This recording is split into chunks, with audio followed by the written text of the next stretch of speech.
It is 6:01. Good morning. I'm Jonathan Schaefer. After getting to be home for Christmas weekend following last Thursday's win over San Francisco, Tennessee Titans currently the second seed in the AFC. The team ahead of them, the Kansas City Chiefs, cruised past the Pittsburgh Steelers 36-10 to win their eighth straight game and clinch their sixth straight AFC West title. The Titans did not get any help on Christmas night, however, as the Arizona Cardinals lost to the Indianapolis Colts 22-16. Colts have won 6 of their last 7, 8 of their last 10. They remain one game behind the Titans in the AFC South with 2 games remaining, while the Titans hold the head-to-head tiebreaker. Meanwhile, Buffalo Bills defeated the New England Patriots 33-21. The Bills and Pats are tied atop the AFC East. The win also allows the Titans to be in sole possession of second place in the conference. The Titans' next opponent, the Miami Dolphins, playing tonight at New Orleans, 7:15 the kickoff on Monday Night Football, a game you can hear right here on The Zone. For all your foundation repair and waterproofing needs, visit USSTN.com. Breaking news at once on your home for the Titans and the Vols. This is 104.5 The Zone.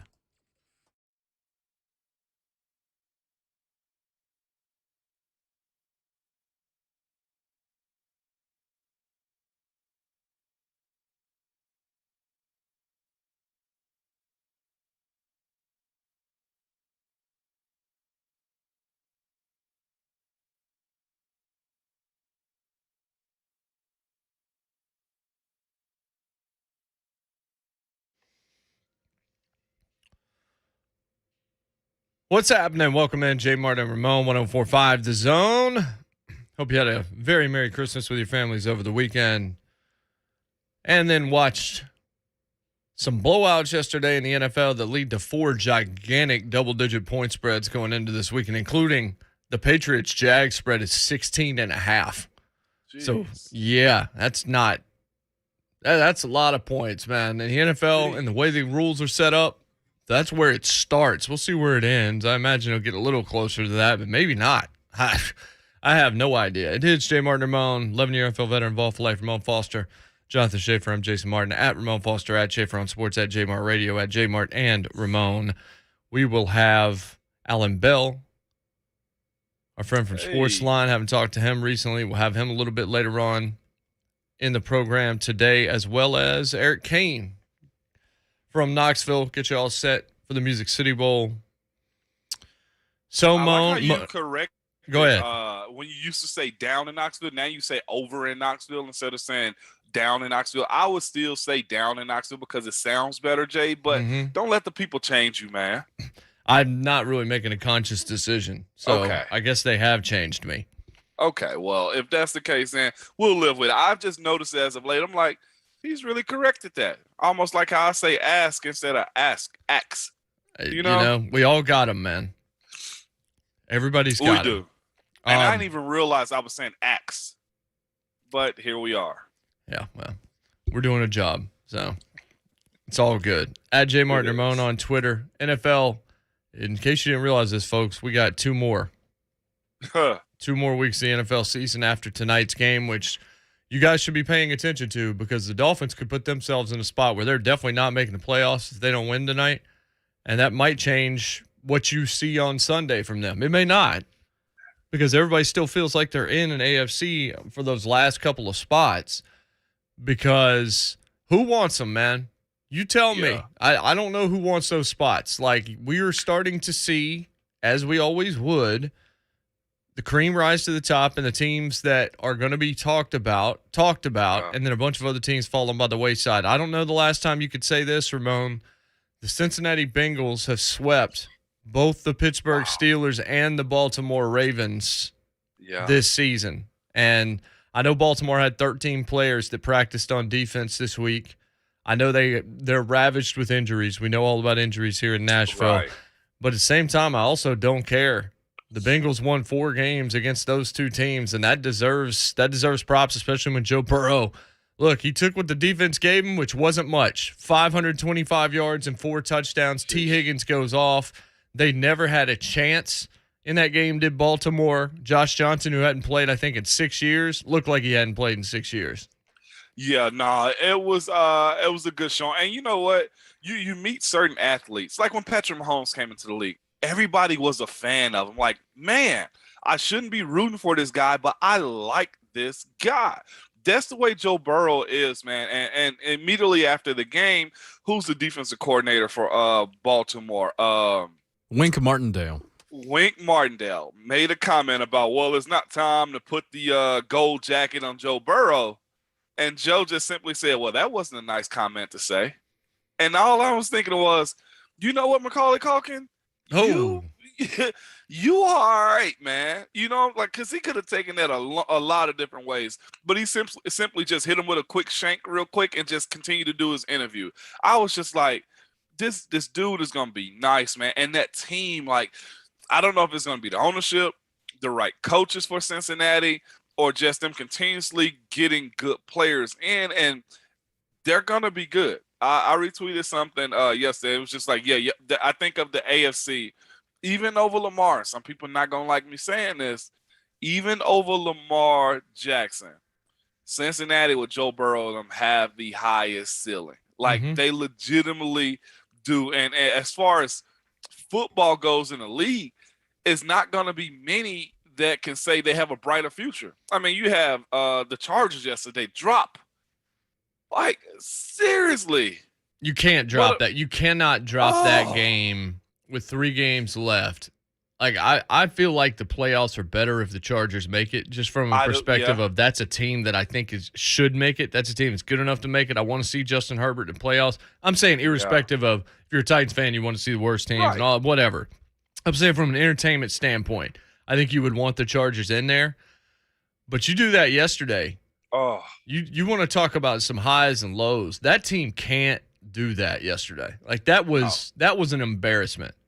There's no shame in the Broncos losing to the Raiders with Drew Lock out there trying to play quarterback again. Right. And the Raiders still with like a 5% chance of making the playoffs and all this stuff. Like, that was a knockout game yesterday. But you can't lose to the Houston Texans now. Oh. You can't do that. Even when the Titans did it, Titans had a whole lot of excuses. You were missing Austin Eckler yesterday, and you were missing Mike Williams, and I don't give a crap. That is not okay. Davis Mills goes 21-27 for 250 plus and 2 touchdowns, staking his claim to actually still be. You realize they've won 4 games this year?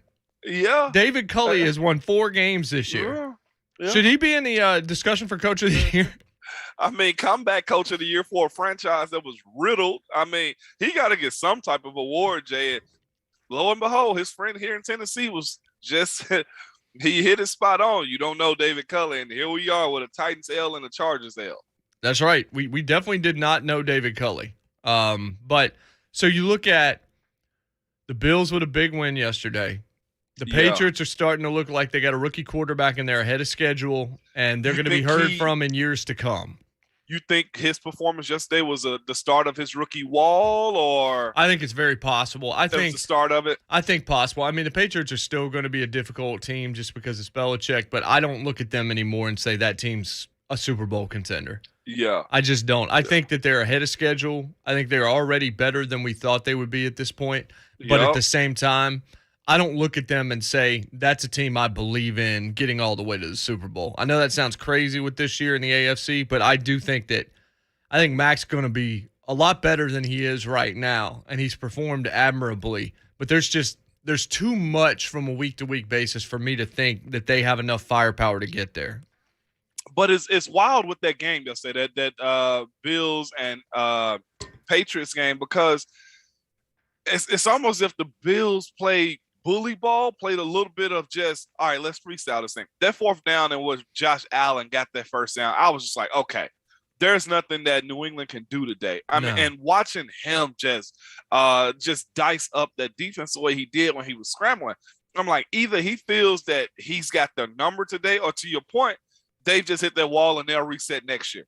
You know what I'm saying? And just looking at them on the field yesterday, the Patriots did some good stuff, but the Bills came in just locked and ready to go, man. This playoff race, this 1 seed, this overall just competition of you're always in it until the last week with this 17th game, we're seeing a lot of teams I don't think we've seen in past years. I don't know if even during my playing career, I've seen this many teams still in contention this late in the season.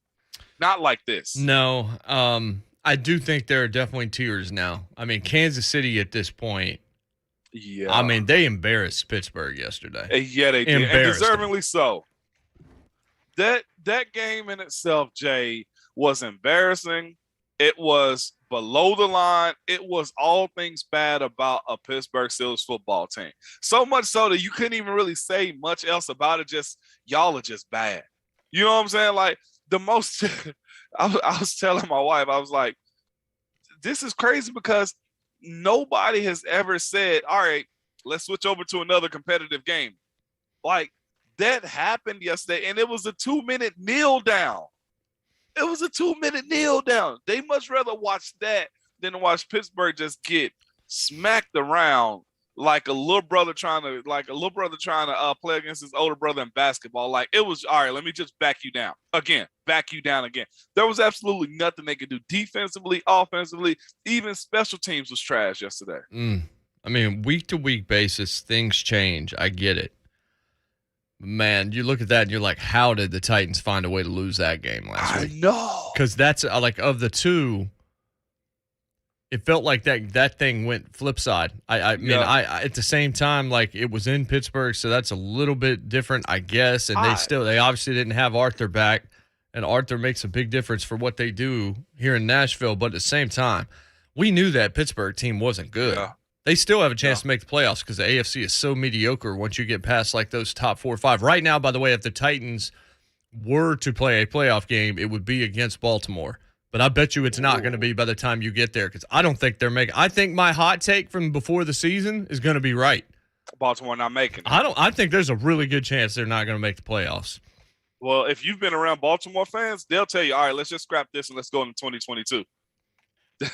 That's where they are right now. Let's just scrap the season. Their injury list is long, but nobody cares about that, though, Jay. No, that's absolutely right. So it is a Reaction Monday from the NFL weekend, and if you on Christmas Eve weren't able to tune in to the broadcast Friday morning, you can certainly still react to Titans-Niners. In fact, I'm going to ask my broadcast partner, Ramon Foster, what he thought of the game on Thursday night on the other side. It is JMart and Ramon, 104.5 The Zone.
Welcome back, JMart Ramon, 104.5 The Zone. The best defense in the NFL might be in Dallas.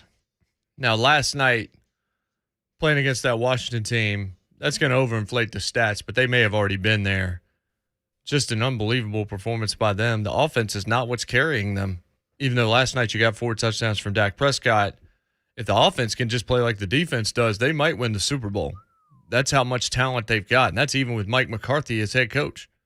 But Dan Quinn is DC, and the talent they have, you can – boy, again, there's some teams that are rounding into form. And just as soon as we say that, we're going to see some awful football this coming Sunday because that's how this works. But, all right, Mon, so you weren't here on Friday, obviously. Yeah. One of your gifts you don't know about yet, but it's still sitting at the house in its bag. The other one you know full well because you've seen it. Yeah. I showed you y'all's gifts too, so. Yeah, I'm excited. I hope you like that. I was thinking to myself, what can I get the guys? Like, we say we want to. You guys pretty much got a lot of the stuff that you want anyway. I was just like, what don't they have? And I was like, this mug works out, man. So, hey. I looked at those for years, man. Yeah. Like that exact brand. I had researched them and stuff, and then it's just one of those things I had never bought for myself. But that's the perfect gift is you get somebody something they want, something that they can use, and something they might not necessarily buy for themselves, and then you knock it out of the park. For me, I didn't even go petty. I just went with shirts I actually thought you would like. And I'm glad you did. Because that's what I like. Yeah. I'm bad. I've actually put a hold on myself from buying too much stuff because Keys, my wife's always like, well, I don't know what to get you because you buy everything. And I'm like, you know what? You're right. So let me slow down on buying stuff. So I'm glad you got me those shirts. I've hardly bought any clothes this year. These are first world problems, Jay. Nobody really wants to hear about me say what I hadn't bought, man. Hey, Shape's wearing the Sometimes We Just Do shirt. Oh, that shirt right there is awesome. Yeah, it is. I'm excited about it. I'm excited. Like I said, you will get one of the Just Here for the Violence shirts. They're getting the sizes back in that color is the only reason they don't have that one yet, but you will get that one. Titans on Thursday night. Hard to minimize how big that win actually was in terms of just changing the momentum and in terms of showing, this team yet again, for everybody that sees them in the playoffs, it's going to be a real tough out if you're playing against Vrabel's team. Oh, no doubt about it. And truth be told, Jay, I was expecting the Titans kind of drop an egg on that one because I was just like, man, O-line riddled, okay? AJ coming back, cool, but we just don't know what we're going to get out of him. By the way, that man is nice. Yeah, he's all right. That man is nice, by the way. And Julio just being out there, that's all you really needed. First things first, the O-line, young Dylan Radunz. Pat yourself on the back. What is it, Barry Horowitz? Yep. Pat yourself on the back. And now, again, practice looks a whole lot different than what the game does at times, too. He went out there with a game-time mentality, man, and really stood tall in a lot of different ways, man. Was it perfect? No, absolutely not. But that right there was a stepping stone to say, hey, we can plan with this guy. We can plan with this kid. Is it going to be left tackle? I don't know. My first start was at right guard. And then I ended up moving to the left, and I ended up spelling some guys towards the end of the game when we were losing in my early years at tackle too. All this does, though, for him is get him game time experience. When you have that type of game time experience against a really good defense that's got some players on it and you win in front of national TV, that is a huge lift up for a guy like him, man. Again, you may have missed out on Panda. Cool. But now you got one that you see that can actually play. And the thing about this is, moving forward, it ain't going to be perfect either. Most offensive linemen, listen to me, y'all who are listening to him, expecting this kid to be a Pro Bowler, All-Pro next year. Not the case unless he just really goes over the top, okay? But he's still going to have some mess-ups. He's still going to get beat time to time, and he's just going to have some moments where it's like, man, what are you doing? Most offensive linemen in this league don't really catch their wave until about 3 or 4 years in. Now, there are some special guys that start from day one. It's like, man, he's nice.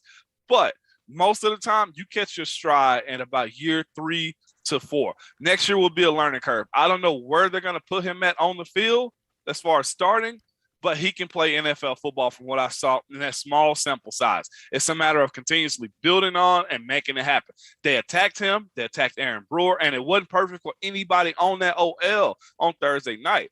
But as far as the one guy in which everybody was asking for and looking for, Dylan Radunz, as we like to say, did the job, man. And I'm happy for that guy because nobody's seen him play ball in over 18 plus months. Mm-hmm.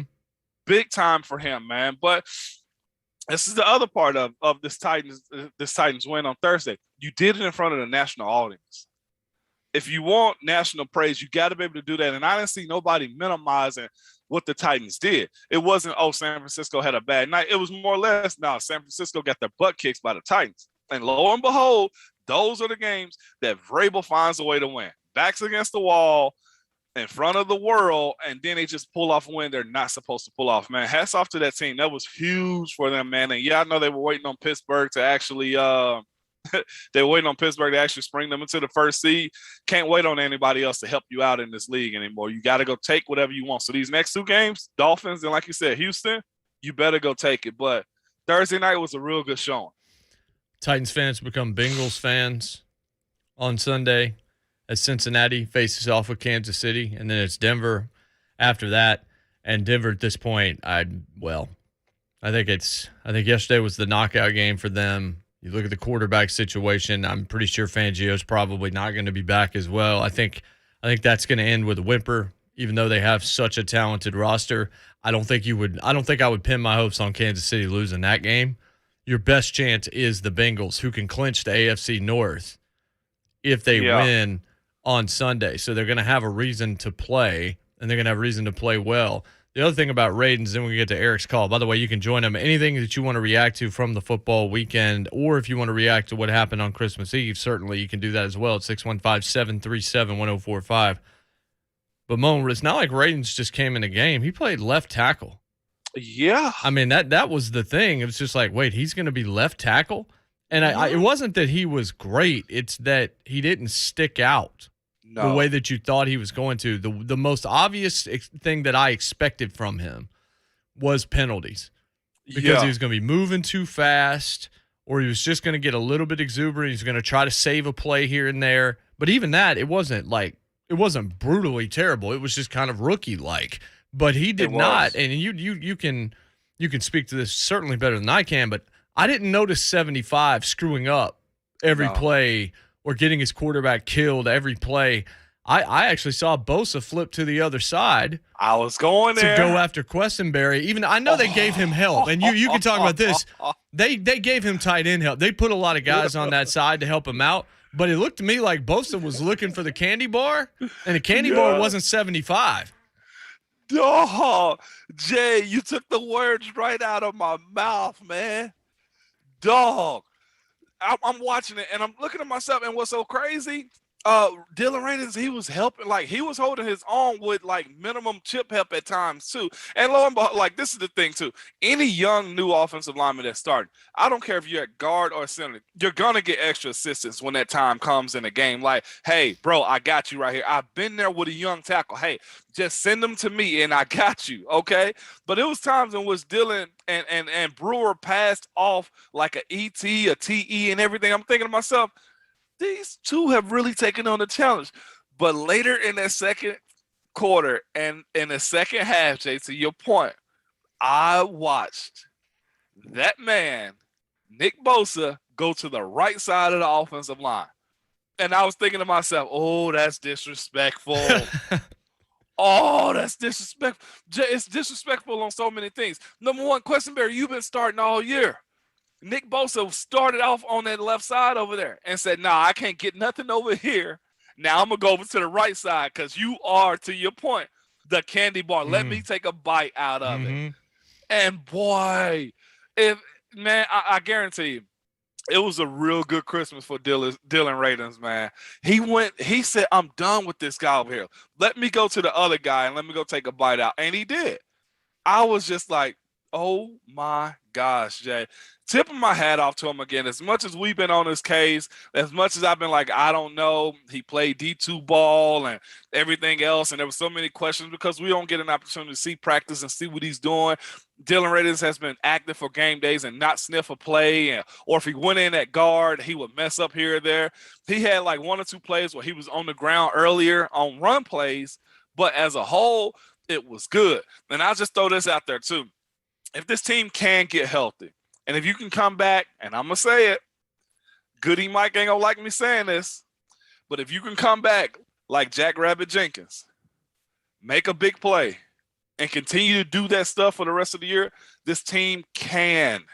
I ain't going to say it will. It can be dangerous, Jay. Yeah, well, man, I think they're dangerous. I think they're dangerous anyway, but I think that we don't know, and again, I'm wary of it, but if 22 comes back, yeah, my pick is still my pick. The only thing that derails their chances to me of actually winning the Super Bowl is Derrick Henry not being back. If he's back and you've still got Arthur out there, the way this defense has grown up together this year because they've had to in order to stay in some of these games and give Tannehill a little bit more of a shot while his weapons have been down. This team right here could absolutely win the Super Bowl. There is no ifs, ands, buts, candy, nuts, anything that you want to talk about. None of that exists for this football team. By the way, I just looked up. I didn't realize the Jets had won 4 games. Yeah, they did. Also, the Jets and the Texans, 4-11. I know that sounds terrible, but it's not. It's not. Not how bad that – I mean, they don't have Corey Davis either. It's not that I think Zach Wilson's great or anything, but he's playing hard. He's doing everything he possibly can to get better, and I like the way he's going about. Oh, no doubt. What he's doing. I think it's hard not to. Eric in Nashville, let's go to your phone call. Eric, what's going on, brother? Hey, guys, I hope you both had a fantastic Christmas. Ramon, I've been thinking about you, about what you've been going through, man. I don't wish what happened to you on my worst enemy, and I'm hoping you're feeling better. I am. I appreciate it. It was precautionary more than anything, but we appreciate it. I'll tell you this, COVID during Christmas is not fun because your boy had to cook Christmas dinner over here. So you were just trying to one-up me, Moan. I had pneumonia over Thanksgiving. You're like, well, watch this.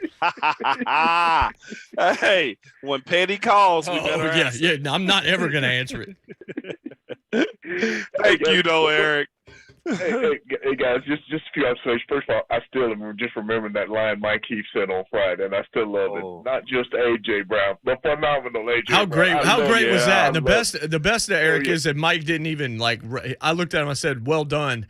He kind of quickly glanced at me and glanced away. He knew what he did. Yeah, he knew exactly what he did. The phenomenal A.J. Brown.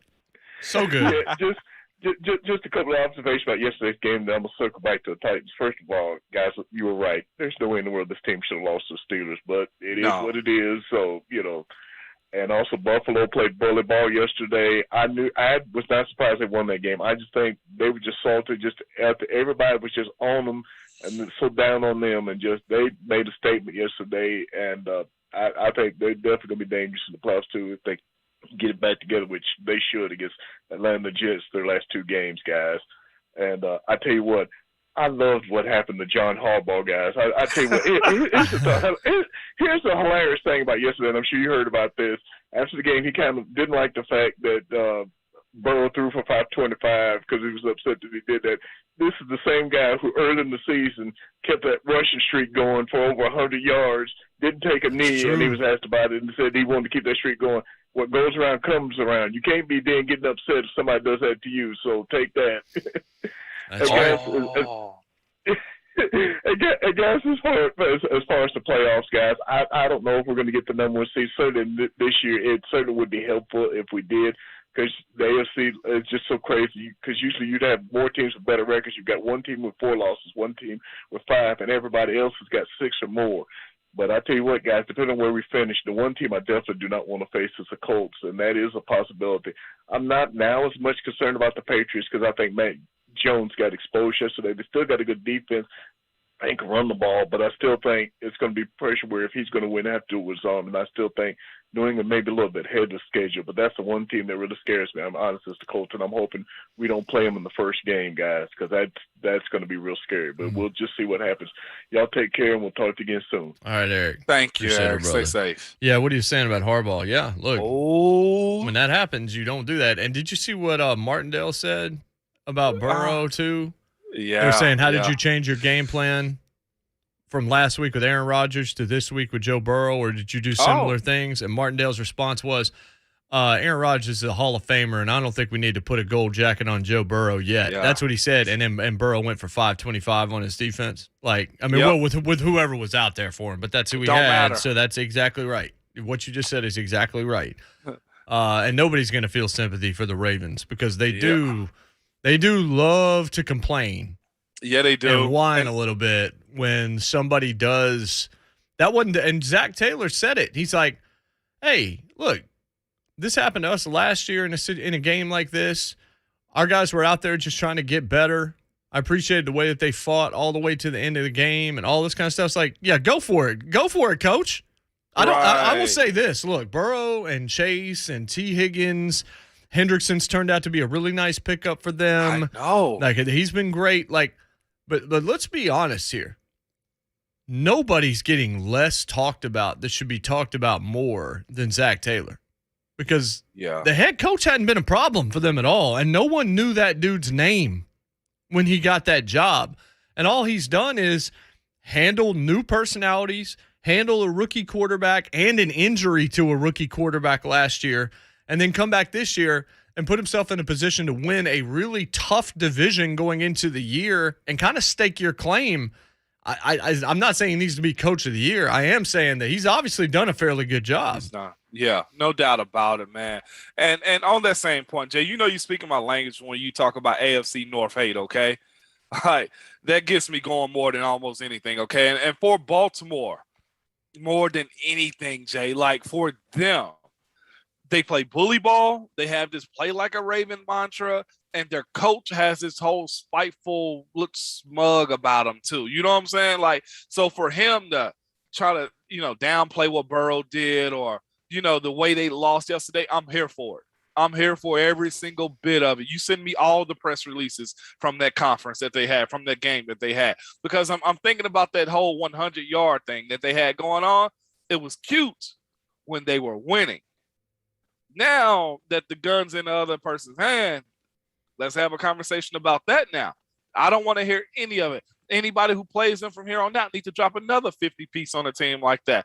It was good to see. And again, about the injuries, nobody wants to hear about it. They either glad you got your problems or they don't want to hear about it. So Baltimore, take that one, dance on the middle of the logo somewhere, and run off and wait for Lamar to come back. That's the way I feel about Baltimore. Hey, Shafe, let's hear from Joe Burrow yesterday. Did you see the comments this week from Wink Martindale about not giving you a gold jacket just yet? Yeah, I did. Did that mean anything to you at all? Did it resonate with you at all? I didn't think it was a necessary comment. I wouldn't say I was offended by it. I mean, I'm in year 2. Who knows what's going to happen down the road? Was it on your mind when you were throwing at the end for 525? Maybe. I like Joe Burrow, man. Yes. I like because that dude at LSU, kind of the swagger he played with, that's a swagger answer because it's not classless, but it's very much, you might want to take my name out of your mouth. The 525 and 4 touchdowns and the way they did that he just kind of, I imagine he probably looked over to the Ravens sideline a time or two during that game and tried to find Mr. Martindale and just kind of stare him down a little bit like, yeah, you might not want to fit me for the gold jacket yet, but you are going to fit me for one if you keep saying stuff like this. Because when he said maybe, that's definitely a yes. The best part about it, man, was what comes to my mind is when Denzel and Remember the Titans. Who's your daddy? I feel like that's what he was saying to Wink Martindale yesterday. Who's your daddy? I love that clip so much because regretfully, he didn't want to say you are, or you know what I'm saying, to Coach Boone. It was the best. I feel like yesterday, Joe Burrow was Coach Boone, man. Who's your daddy, Wink? Well, this year in the AFC North, I hope the Bengals do get out of there because it's the only team I like in the whole division. I do too. I'm gonna be real with When you. we come back, we'll talk about the other team in AFC North, the Cleveland Browns.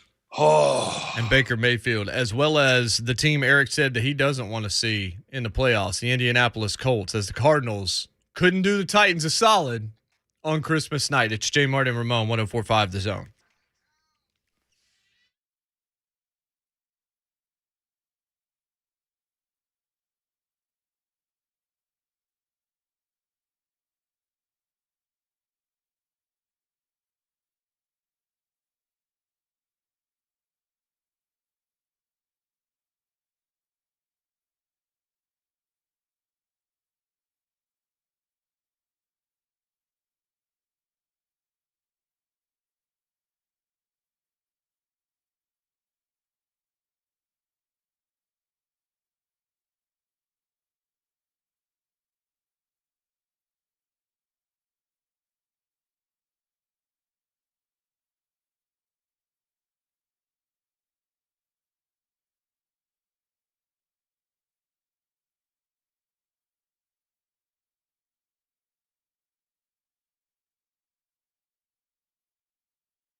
It is JMart Ramon. Hope you're well. Hope you had a wonderful Christmas weekend. Mine was eventful. Let's just say that.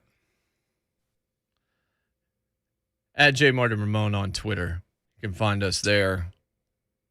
Ramon Foster, 11 years in the NFL, played for a team that is not good right now, but was for much of his time. Jonathan Schaefer roots for a team that is not good right now, but was for much of time. And I'm Jason Martin. I don't root for that team. My team's sort of mediocre too. So that's where we are on this Monday, choosing violence. But hey, at least we're not the Cleveland Browns. Moan, and I actually was talking about this with Aaron Torres on Saturday night. I said that he's going to be the guy, man. Baker Mayfield is going to be the guy that changes how quarterbacks are viewed when it comes to contract time. Yep. Because it's no longer going to be, well, he's the next guy, so Josh Allen got 45, so he's going to get 45 and a half, and Lamar's going to get 46, and Derek Carr's going to get 46 and a half. No, eventually, the NFL is going to say, no, what's this guy actually worth? And at that point in time, Baker's going to get 27. And somewhere in that neighborhood, he might still be in Cleveland, Browns fans. All you that are still defending him, he may still be there next year, because I just don't think there's a team out there that's going to pay $35 million at this point for Baker Mayfield's 4 interceptions in a game the Browns absolutely had to have. And look, if he does one less bad thing on Saturday, they might beat the best team in the NFL right now. But he did one too many bad things, and they found a way to lose that game. Yeah, he did, Jay. It was delightful for me to watch it, okay?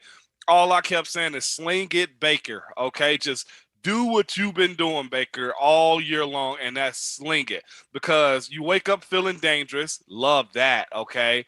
And everything about your throwing motion, you're kind of like, I think he is the ultimate competitor. I'll give him that. I'm not going to minimize and say, man, this guy doesn't compete. He does, but he does it in a way that's so much outside of the box and so much just, it's a freestyle to the way he do it. I almost feel like he's trying to mix himself between Lamar and Patrick Mahomes, and he's neither, not even himself. Just be you. His throwing has just been super high, super low, to the right or to the left. I'm just like, dog, what are you? As somebody who competed in the AFC North, keep that man, okay? Sign him back, Jay. It might not be $45 million, okay? It might not be $45 million. It might not even be 40. Whatever you got to do to lock him up, do that. Because, again, that roster is so frigging good. Yeah, they really are, Mon. And here's something that I've been thinking about. Why didn't Baker Mayfield end his season and go have surgery? He should have. Yeah, he should have, because he wanted to be the tough guy. He wanted to give his team the best chance, but he's not giving his team the best chance to win because he's been banged up this whole time. And as you've said many times, and you can talk to anybody in this league, they'll say the same thing. If you're out there, you got to produce. Oh, you're gonna have to. Was he going to take them to a Super Bowl hurt? I don't think so. No. If he shuts it down, at least they're saying, well, man, if Baker had been able to play, could have been our year. Instead, a lot of people either don't care, as you have said, or don't remember that he's really hurt. Like, to the extent that he was I'm going to wait till the offseason, guys. I got to finish this thing off. Well, what he's done is he's finished that team off. Like, Case Keenum could have played. Case Keenum has gone to an NFC championship game. I don't think that the difference was going to be so crucial for the Browns, and I think it started to look like, this team's not getting to the Super Bowl. As talented as their roster is, their quarterback situation's not figured out. So you got a hurt Baker that tried to play through this and now looks worse than he would have if he had shut it down. I understand what he's doing, and it's laudable, except for the fact that what are you doing it for? Because it's not for the sake of the team. It's not making the team better for you to be 40% out there or 60% or 70%. And as a result, overthrowing guys, underthrowing guys, just being in misery the entire time you're playing. And the other thing, on Saturday, in the post game, he said, look, this is all on me. I cost the team today. That's great, okay? It's great that you will take ownership for that. But eventually you got to stop having that press conference because you stop doing those things. Eventually you got to stop having the press conference and needing to make apologies because you haven't done anything that needs apologies. Unfortunately, you continue to do this way too often, and as a result, Browns are probably going to be sitting at home wild card weekend watching TV thinking about what could have been. Yeah, no doubt about it. And the other interesting part about this, though, Jay, they only lost that game by 2 points. Right. They only lost it by 2 points, man. Baker was 21 for 36, not overly bad. Okay, 222 yards, 2 touchdowns, beautiful. 4 interceptions. You can't do that as a winner, man. It's absolutely not what you can do in a game like that where everybody's watching it, man. And not only that, like those DBs were robbing him. That last one, I truly don't believe it was I truly don't believe that was an interference right there. He straight up took that from Peoples Jones. They 100% took that ball away from him. But the other ones, like Baker was throwing the ball right into their hands. The interception right into their hands, or he's trying to create and throwing balls far left or far right. Mind you, on the other hand, if they'd have just did what they should have done, give the ball to Nick Chubb, he was 17 for 126. Jay. Absolutely right. Absolutely right. Just keep on handing him the ball because they could not stop him. And instead, they stopped themselves. 615. Why do teams do that, man? Like to that point to where they want to make the quarterback the guy. Well, even that, and we'll talk about it because I think it was Trey Wingo and then Amy Trask. We're talking about that very thing when it comes to play calling, watching that and being infuriated with it. So we can talk about that. Schaefer was giving me the Broadway bachelorette twirl. The woo girl twirl. That means it's time to go to break. 615-737-1045, 737-1045 on this Reaction Monday. If you didn't get to react on Friday to the Titans, you can do that today, or you can react to anything else that you saw over the weekend. It's JMart Ramon, 1045 The Zone.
It is 7:02. Good morning. I'm Jonathan Schaefer. Well, they got to be home for Christmas this past weekend following their win Thursday night against San Francisco.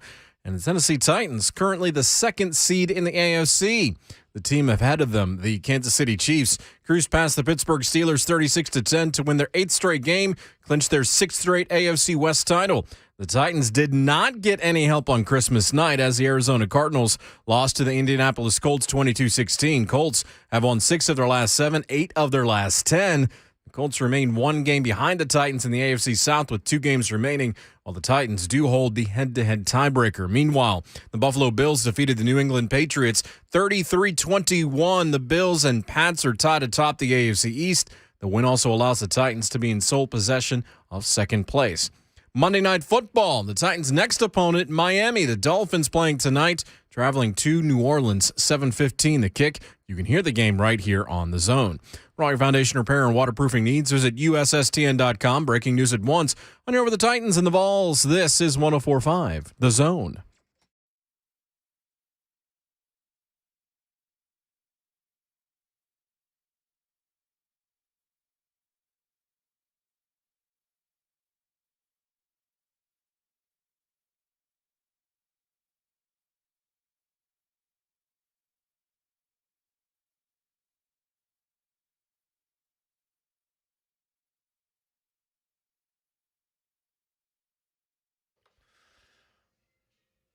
What's happening? Hour number 2, JMart Ramon.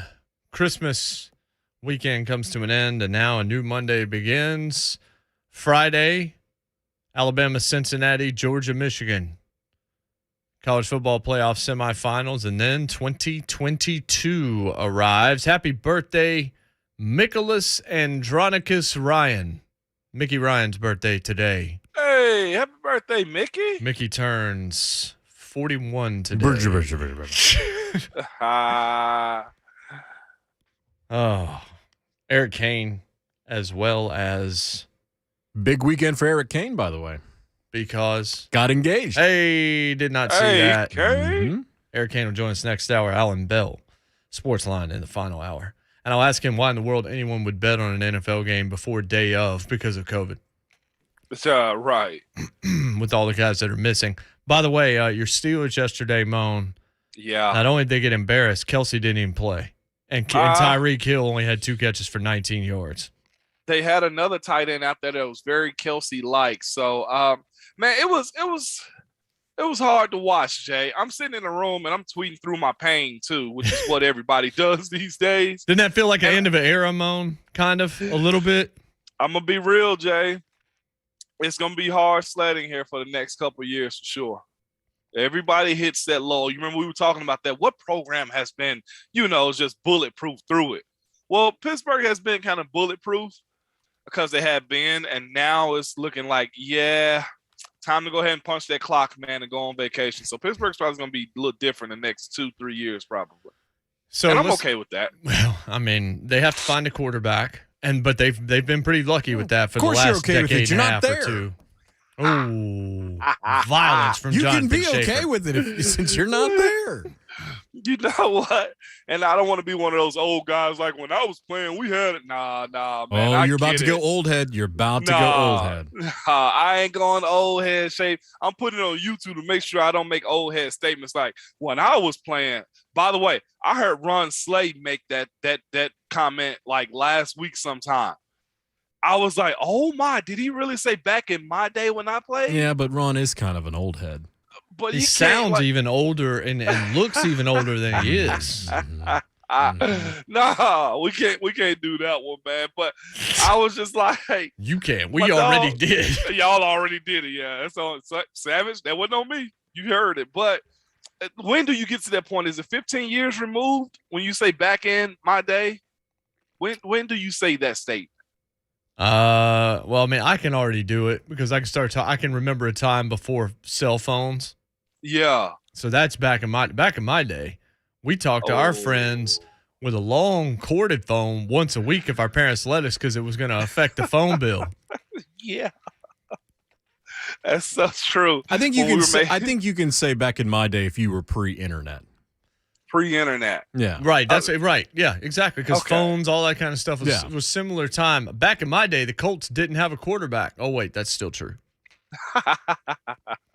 That's still true. Ouch. Well, they're in the hunt right now. Well, let's talk about them. Overreaction column that Graziano puts up at ESPN every Monday. It's usually worth a watch. And this week it was about 6 different teams and whether or not they're legitimate Super Bowl contenders or not. And the category is reaction or overreaction. So the Colts are a legitimate Super Bowl contender. The verdict, overreaction. Yeah, I know Carson Wentz came back and made big throws to deliver the victory in the second half on Saturday, but man, he was downright awful for most of that game, missing throws left and right and high and low, went 18 of 28, looked more like the quarterback, more likely to cost his team a playoff game than put it on his back and win it. I just can't muster the same kind of faith in Wentz that I have in some of the quarterbacks for other AFC contenders, and as brilliant as Taylor is, there has to come a time when the game is on his shoulders, meaning Wentz. Maybe Wentz proves me wrong when that happens, but as of now, I have a hard time seeing Reich's bunch in Los Angeles in early February. I've said this, and I said it on Twitter this weekend. Wentz and Jimmy G are the Spider-Man meme because you like a lot of stuff on both those teams, but the quarterbacks, to me, have a ceiling that's going to keep them from getting there. Both of them have been to a Super Bowl. Wentz has not won a playoff game. He watched Nick Foles take the Eagles to a Super Bowl the year he was trending towards maybe being the league MVP, and Jimmy G went and lost to the Kansas City Chiefs, largely because he couldn't throw a wide-open Emmanuel Sanders on third down that might have led to him being a Super Bowl champion quarterback that we were speaking of right now, and instead it's Patrick Mahomes. But, yeah, Wentz made a couple of, ridiculous throws that only a couple guys in the league can make in the fourth quarter of that game, and props to him. But he's just not that good. He's just not. Yeah. And he's going to do enough to make you being a Colts fan has to be tough right now merely because watching Wentz from play to play cannot be fun at all. You know what? You bring up Jimmy G and Carson Wentz, and I did see you tweet it out, and I thought to myself, he 100% correct on that. Because it's routine plays that should be made by routine NFL quarterbacks, and they legitimately do not do that. We were talking through the game on Thursday night, remember? What did Jimmy G do to Juszczyk? He overthrew a guaranteed touchdown. Guaranteed. Was that not the same route that E had in the game? Well, I mean, it was down the sideline. E's route was between the hash marks, down the center of the field. Same action. Yeah, absolutely. Exact same action, man. And I'm thinking to myself, at some point, I know we all we'll airball, Jay. All of us have airball. I've whiffed on blocks before, but when it comes to just 9-on-7 ball, where you just tossed it up in the air, Jimmy G, you have a hard time doing that. And on the other side of this, Carson Wentz and the Colts. Now, this is something to talk about for sure, Jay, or something to complain about, depending on what side you're on. Mm-hmm. You speak about them protecting him and what he's going to do for the Colts and how he's going to go about doing it. If you watch their games and you watch social media during those games, you'll see that everybody's in on the fact that the Colts have mastered the throw-up ball for a PI call. They have absolutely mastered that play. They get it, I guarantee you, about 2 or 3 times a game. They got it on the Titans. They got did. It twice. Remember, they got Byard and they got Christian Fulton. I think it was Fulton. Yeah. I know it was Byard. I remember that play full well because Byard didn't get his head turned around and they threw the PI flag. A hope and a prayer, man, is what they have going on right now. And truth be told, I think that's why the Jonathan Taylor conversation is so hot right now amongst the NFL and everybody else who's following that team. It's the fact that he's the catalyst that gets them going. And Carson Wentz is the extra piece. When he scored, I think, what did he score on? Was it a long pass or something like that this past weekend? Well, he had the fourth down play where he was running. He was running to his right and threw back across his body. It was a ridiculous play. It was unreal. But it's the kind of thing that if it doesn't work, you're like, what were you thinking? You're never supposed to do that. Yeah. And you just see the joy on Carson Wentz's face when Jonathan Taylor makes a play also, because he know that's his bailout, man. He does some stuff that's good, but you can also see their coach has a duty to his team to keep him in a box. You know, when Baker said he's cooking or he's feeling dangerous, Like, you can't have that type of mentality when it comes down to Carson Wentz. Like, hey, Carson, he's the kid in the mall with the backpack on, with the rope tied to it. Like, get back over here. I had somebody arguing with me on social media Saturday night when they were saying, well, why don't you do Tannehill next? Because Tannehill and Wentz are the same. Like, no, they're not, man. They really are not. Like, I think the Colts, the Browns, and the Niners, the three teams we spent the better part of the last two segments talking about, would take Ryan Tannehill with no qualms over the guy that they currently have at starting quarterback, and would be in a better position playoff-wise if they had Ryan Tannehill. Yeah, oh, no doubt about it. You got to give Tannehill a little bit more credit, and I'm one of those people that have to do that too. Recognizing what AJ did coming back this past week, the threat of having a legit weapon. Like, we say we want to, I respect the heck out of Julio, man, but like, Julio's an older player. Having AJ out there means so much more. Having Derrick Henry out there means so much more. And here you go, have a guy like Carson Wentz. If we're comparing Carson Wentz to Ryan Tannehill and saying, Carson Wentz, you've had most of your tools all year long, minus T.Y. Hilton. And you still have those moments like, okay, Carson, don't do this again. To whereas Tannehill's actually been making it happen with guys that really have no name in this league. Like, they do, but you know what I'm getting to when I say respectfully, they're not a locker room type of person. You don't really know about Nick Westbrook-Ikhine. Speaking of not a locker room guy, I saw our former boss here, Brad Willis, our pal at Tennessee Sports Hall of Fame, tweet out something about the Cardinals on Saturday night. Yeah, I want to hit that when we come back, because he's exactly right, and we have heard this behind closed doors for over a year, and it's paying off right now as the Fighting Kingsburys are doing exactly what Cliff Kingsbury teams do this time of year, falling. It is JMart and Ramon, 1045 The Zone.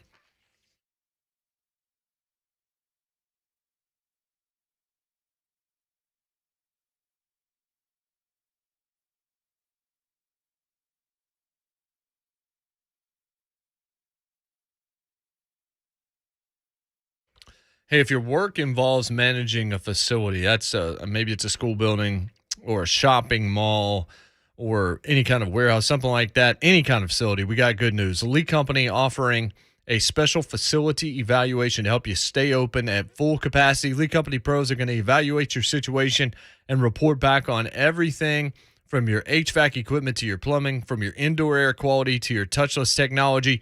And that touchless technology, that is how you're going to restart right. Doors, lights, faucets, so many different things now can go fully touchless. All part of the plan to help our community restart right. I want you to ask the friendly, experienced pros over at Lee Company Facility Solutions to review your situation, to take a look at your building and show you the single most efficient ways to operate safely. So once those doors are open, they stay open at full capacity to help you out. Lee Company does this better than absolutely anybody, so I want you to find out more. Call them today, 615-567-1000. That's 567-1000 or online at leecompany.com. Again, Lee Company Facility Solutions. It is the solution for you, 615-567-1000.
JMart Ramon, 104.5 is on. If you've always wanted to root for Joe Burrow but hated LSU, you get your chance if you're a Titans fan this weekend. Because you need Kansas City to lose. Yep. In order to get that 1 seed. I think the chance, though, I think it was like a 38% chance or something like that the Titans could still be the number 1 seed. And it could be. Look, I don't think that Dolphins game is going to be easy at all. Not at all. I don't think you're going to have any trouble with Houston because you've already lost to them once. Like, they're playing hard, it seems like.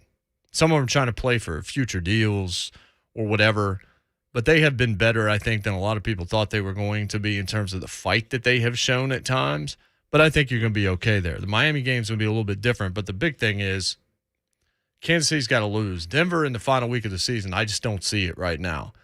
Because it seems like Denver's kind of packing it in to some degree with the quarterback situation, with a coach that's probably not going to be there next year. There's a lot of changes. The best opportunity for Kansas City to lose is a Cincinnati team trying to lock up their own division so they can host a playoff game. And they're going to be out, and they're dangerous. They are. The Chiefs are rolling right now, but the Bengals absolutely demolished a beaten-down Ravens team yesterday. And I just looked at the stats this season. When's the last time you say this about the Cincinnati Bengals? Joe Burrow, 4,165 yards passing. Jamar Chase, 1,163 yards. T. Higgins, 1,029 yards. Joe Mixon, 1,159 yards. From Field Yates, the Bengals, the first team in NFL history to have a 4,000-yard passer, 1,000-yard rusher, and 2 1,000-yard receivers, all 25 or younger in the same season. Wow. Think about you're that. talking about the Cincinnati Bengals? The ones that only get fresh eggs if they win a game? Exactly. Well, the cafeteria has been given a lot of good breakfasts this year. You hold up. With Paul Brown as their own at this team? That team. The one that you guys basically just wiped your feet, if not other parts of your anatomy with. Oh, 100%. Pretty much the whole time you played there. That team. I'm going to read it again because Burrow and Mixon are 25. Jamar Chase is 21. T. Higgins is 22. Burrow has thrown for 4,165 yards. Mixon has run for 1,159 yards. Jamar Chase, the rookie, 1,163 yards receiving. T. Higgins, second-year player, 1,029 yards. The Bengals are now the first team in NFL history to have a 4,000-yard passer, 1,000-yard rusher, and 2 1,000-yard receivers, all 25 or younger in the same season. On top of Hendrickson breaking their sack record during the season yesterday. That's I did not realize it was that impressive until Field Yates put out that stat, but that is crazy. So basically the ceiling is the roof for them. Yeah. Bengals ain't got no roof. I was about to say there may not be a roof. Bengals ain't got no roof. God, that's impressive, man. Yeah. That speaks to okay, so why is it working? Is it the quarterback, the coach, or the culture? Like, which one is it right now? Might be all of them, man. I just think that if you get a collection of guys that believe in themselves, that have enough talent, you can accomplish a lot. Like Burrow's arm, it's not like he has a cannon. He doesn't have Justin Herbert's arm. That's the one thing that you can knock him about. But he seems to have the arm he needs for the situation that he finds himself in. They've still turned the ball over a little bit more than you would want, but Jamar Chase has proven him opting out was the right decision. Wow. T. Higgins was a stud and is a stud, and Joe Mixon has been probably the most under-talked about great running back in the NFL, and he's showing his stuff. So you're seeing the benefits of that. So that's one side of the field, Yates tweeting. The other one came Saturday night, and this is what I was teasing before the break, Moan. Cliff Kingsbury in weeks 1 through 7. Yep. 15, 5, and 1, I believe it is. And after week 8, 8 and 18, as a head coach in the NFL since 2019, since he got there. This is exactly what happened to him at Texas Tech. They would start out, and then they would fall completely apart. And this is what I saw, and I don't have it directly in front of me, but Brad Wills, former program director here, our good friend over at the Tennessee Sports Hall of Fame, tweeted out Saturday night, Kyler Murray might be a great player, but he's not a leader. Look at his body language. Look at all this stuff. Mon, what is it that we had heard in back channels all last season about the Arizona Cardinals and Kyler Murray in particular? I'm not sure we've ever brought this on air, but after I saw that, I said, now might be the time for us to mention that this has been discussed around the league for a couple of years about Kyler Murray. The conversation was he's not the leader that you want. He's the playmaker that you like. Last one in, first one out of the building type of guys, man. And that's not what you need at the quarterback position. More worried about his contract than anything else, and I think we're starting to see a little bit at rear its ugly head, man. That's the information I got about that young gentleman, man, which, again, so much talent.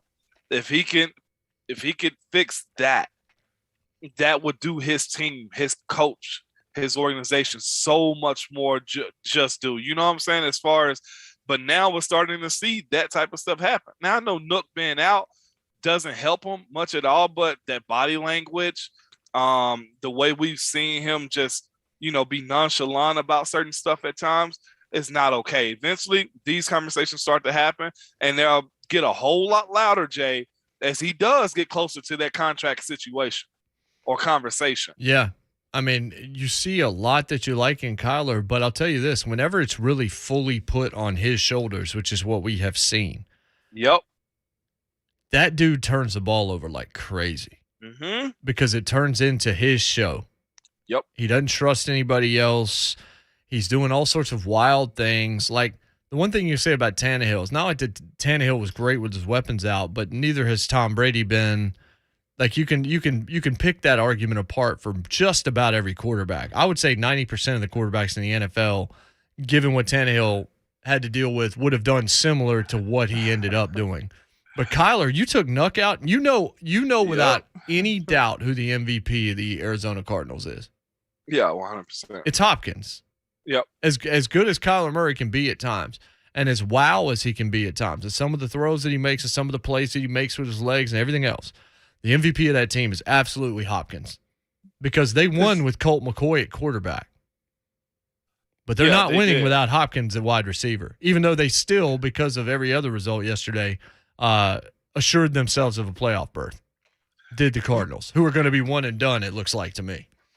Man, first comment I see is I'm looking in the zone chat from Capel said, "Oh, he Vince Young then without the Cheesecake Factory." That's pretty good. That's pretty good. That's pretty good. But, I mean, to the point, if you watch that game in the second half Saturday night, a whole lot of Kyler Murray sulking by himself sitting on the bench. Yep. There was no rally factor that I saw. And there's a lot of guys that, like, if you listen to Jalen Hurts after their loss and after he missed Goddard in the end zone and the description of how he missed that play and the way he talks and stuff, Jalen Hurts, you can tell the team respects Jalen Hurts. They want him to succeed. Oh, yeah. They're going to go to the wall for him. Whether you think he's a long-term answer at quarterback's irrelevant to this. He looks like a leader. Whether or not he's good enough, plus being a leader, that's yet to be determined. And I'm definitely skeptical there. But Kyler Murray is good enough, but I don't think he's a leader. I just that seems to be something that you would have been able to develop by now if that was part of your skill set. Now, I'm going to say something, Jay, and I hate to do this to this state or to those young men or whoever comes out of this state, but I've had this conversation with you and Shafe about this before. Texas, the country of Texas, okay? The country of Texas. And you know what I mean I say that too. It's the country of Texas, man. Like, when it comes down to their football, when it comes down to what they think of themselves, and this might be multiple states too, when it comes down to their guys, Vince Young, okay? When it comes down to Kyler Murray, okay? When it comes down to Colt McCoy, like, they herald these guys in such a fashion that these kids become bulletproof coming out of college to where they have these type. Now, I ain't gonna say Colt does, but we've seen Kyler, who has been tapped as the best player to ever come out of the state of Texas. Imagine that. The best player to ever come out of the state of Texas, and he's proven everything right about himself, though, too, as far as his playmaking. He's freaking a first-round draft pick in baseball. He's the number 1 overall pick in football. He was the record holder for as far as all the yards and touchdown and 2-time back-to-back player of the year in high school. And they put these guys up on this pedestal. The thing about them, they all seem to have that same type of attitude, too. Well, if I can't do it, then nobody else can. Well, if I can't do it, and I ain't gonna get no help from nobody else. And that's such a sad thing to see when there's so much talent there. And the thing about the team concept is those guys have never had to deal with the team concept. If you need a play, coach, I got you. Yeah. If you need me to bring somebody, coach, I'll get him in because I am who I am. Mo, what is it you said about Texas and Alabama kids when they get into the NFL? And yesterday we saw it. We saw Jonathan Allen and Daron Payne last night. Getting into it on the field, but your point about Texas and Alabama is Texas players and Alabama, they're weird, man. They're in their own universe. Alabama players from the state of Alabama that play at Alabama, just different. Just only Minka ain't from Alabama. Minka Fitzpatrick, not from Alabama, normal guy. Derrick Henry, not from Alabama, normal guy. Like if you're from Alabama and you played at Alabama, different person. If you're from Texas in general and you become a star, just different guys. And there's a few that are just exceptions, but most of them, this is my personal run-in with them. They're just different. Kyler seems to be holding up that same stigma. Vince here was the same type of thing too. And there's been multiple guys here and there. You're like, where'd you go to school? Yeah, you went to Texas. Okay, I got you. Or you're from Texas. Or you're from Alabama. Yes. And I even hate to say that, but if you ask anybody around, I think I've even asked Ron about as far as the basketball. And they're just different, man. Like they're just different. And Kyler got so much potential. And the conversations I had about him, I'm like, that can't be the same guy in the commercials that make the plays. And, but last one in, first one out type of guy. Same thing. Apparently it seems to be the way it was with Vince Young too, man. That's just a hard take. Y'all pay attention to it, guys from those teams. Unless you're just fans of them, you'll see what I've seen over my decade in the league. They're just different. The other thing, and Jeff Schwartz, who joined us on Friday, said this about Kingsbury. He's like, this is what we saw at Texas Tech, which we have talked about. I gave you the stat, 15-5-1, 8-18. 15-5-1 is what he's been weeks 1 through 7 since he got the job in Arizona. 8-18, week 8 and on, which means he's not winning when they have to win. And the reason why is because as you get more tape on somebody, they either adjust or they perish. Yep. And he doesn't adjust. Moan, that has been the stuff. Like, super nice guy. You hear it from everybody. And the way that he talks about how he lets his coaches coach, you want to see him succeed based on how he's done, how he goes about his job. Seems like he'd be fun to coach with, fun to play for, all of this. But if you don't adjust in this league, when everybody else is adjusting around you, you end up with an 8-18 record, week 8 and past. And if I'm Arizona, I'm not kidding you. I know they make the playoffs. Yeah. Eventually, this has to stop happening. Like, eventually, you got to start winning in November and December because you can't be a champion in September and October. No. So this is basically the old air raid. Yeah, that's a good point. Mm-hmm. What's his name at Mississippi State? Yeah, Mike Leach. Mike Leach. It's the Mike Leach approach then. It's good until everybody figure it out. And Cliff, 8-18 is very unacceptable, Jay, especially the latter part of the season. What do we always talk about on our show? You got to be ascending. Like, you can't be doing the old roller coaster roll anymore. And Kingsbury, with what they've done earlier this year, everybody's going to call him a fraud. They're going to do the old Mark Jackson and Steve Kerr eventually. Yeah.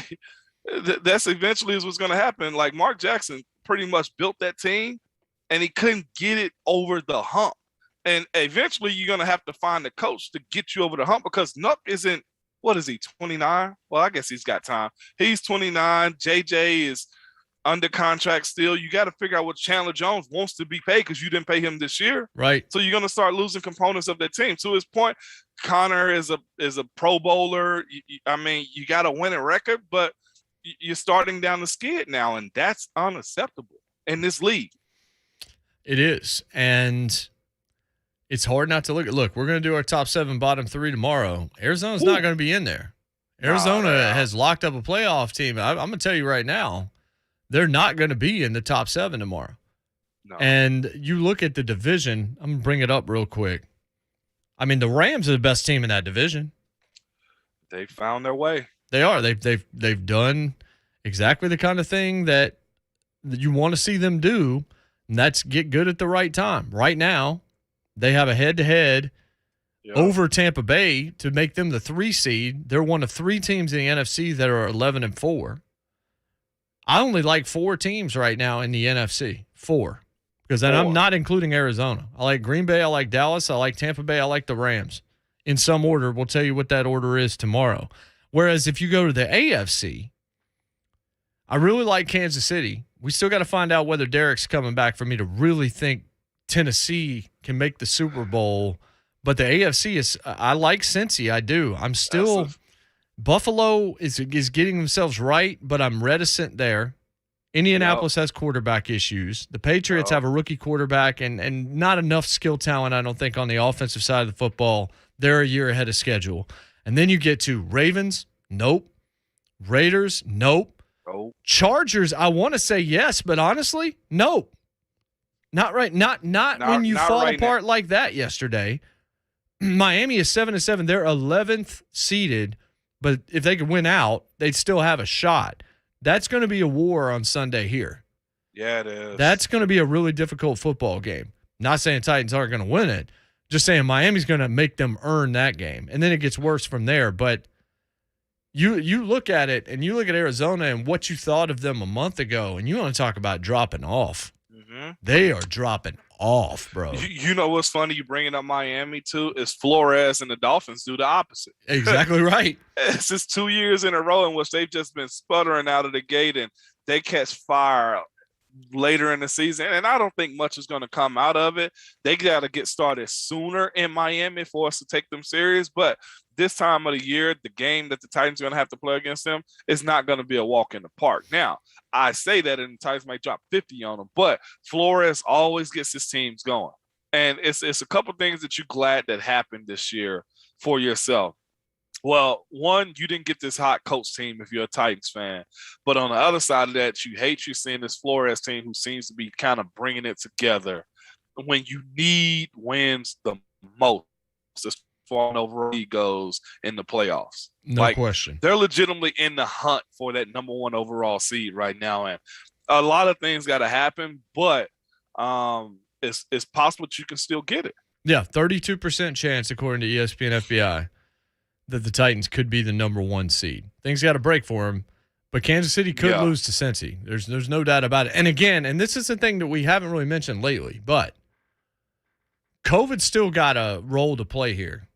The way guys are still having to miss, even if they're asymptomatic, which has me rolling my eyes. And I know the protocols have changed to some extent, but still a lot of guys missing.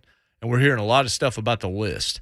I mean, you even saw Nate pop after the fact, and Taylor pop the day after the game. And like all of this, it's still happening. As dumb as it feels like, it's still happening. So who's to say Kansas City can't get bit with the wrong guy and then getting got by Cincinnati? Now, if Cincinnati could get got too, at that point in time, it becomes a cakewalk for Kansas City. That's why the rest of the season is kind of still very much up in the air. Your reaction to the football weekend, you can call us at 615-737-1045. What do you think about the Titans' chances of the number 1 seed? Who do you like and who do you not like after we saw Sunday's action? 615-737-1045. It's JMart Ramon, 1045 The Zone.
Faith no more? No, there's faith in the Titans right now.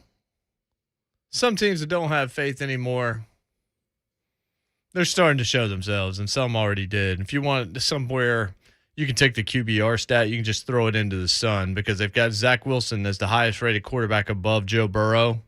Hard pass, guys. If your analytics get you to that conclusion because you value running the ball at the quarterback position that much, then your metric probably needs to go away. Because I would say Burrow was a better quarterback yesterday than Zach Wilson. Just going to throw that out there. 615-737-1045 is JMart and Ramon. Tonight, Dolphins Saints. You'll hear it here on 104.5 The Zone, Westwood 1 coverage. Dolphins 7-7. This will put them at 8-7. If they won out, it would be 10-7. If they go to 8-7, they're really going to be playing hard on Sunday. I think it's going to be a challenge either way, but you should be a Saints fan tonight if you're a Titans fan. No question about it, because you want to just put them in a spot where they really are kind of knocked out. If they go to 7-8, it doesn't feel real good for them.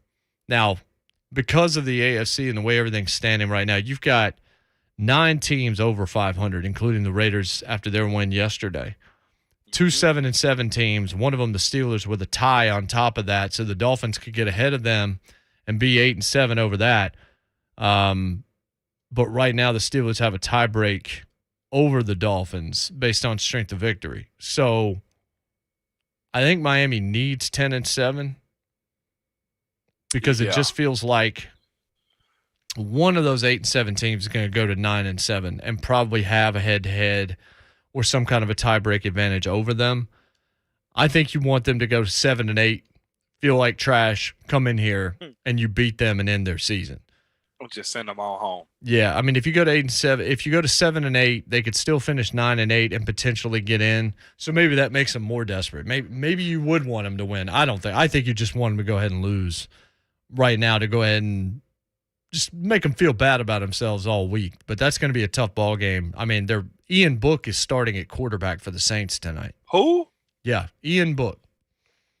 I'm going to be real, Jay. I thought like that was like an analyst or something like that. That's a real player. Yeah, take a look. It's in a book. It's Reading Rainbow. No, Ian Book, the Notre Dame quarterback, rookie. Golly, that's cold-blooded, man. Tots and pears, Jay. Tots and pears, dog. For real. But this Dolphins team is good, and I really don't trust the Saints at this point either. Say what we wanted to about Jameis, man, but the kid can actually play. He's good enough to run that franchise down there, and he was really off to a really good start. I was honestly hoping to see him finish it out, but the season is what it is, man. I think he had that ACL middle of the way through. If you're asking me, and we can ask Alan Bell, I'm taking the Dolphins tonight. Yeah, so am I. But who knows? I mean, the Saints win weird games. Yeah. But at the same time, the Dolphins are the better football team, and I can't imagine Ian Book's going to win. But I guess you never know. If they have your guy in, they might have a shot. You know who your guy is. I'm not saying his name out loud. Taysom Hill! Yes. Taysom Hill, man. And again, think about this, Jay. He got a deal before Christmas. So he's there to stay for a little while. Yeah, he is. I know he is. He's there to stay for a little while. And they're making a movie about the guy that wanted to pay him and keeps putting him on the field. This was the point I was going to make, or we were going to make about Wingo and Amy Trask. They were talking about why not keep giving the ball to Chubb. And Amy Trask says the one thing that he absolutely hates, or that she absolutely hates, is the coach that it works, and then let's change it. Yep. As opposed to making them stop it. As Bill Parcells used to famously say, I'm going to do the same exact thing until you prove that you can stop it. But coaches want to prove themselves out to be so smart that they try to change it up even though something else is working.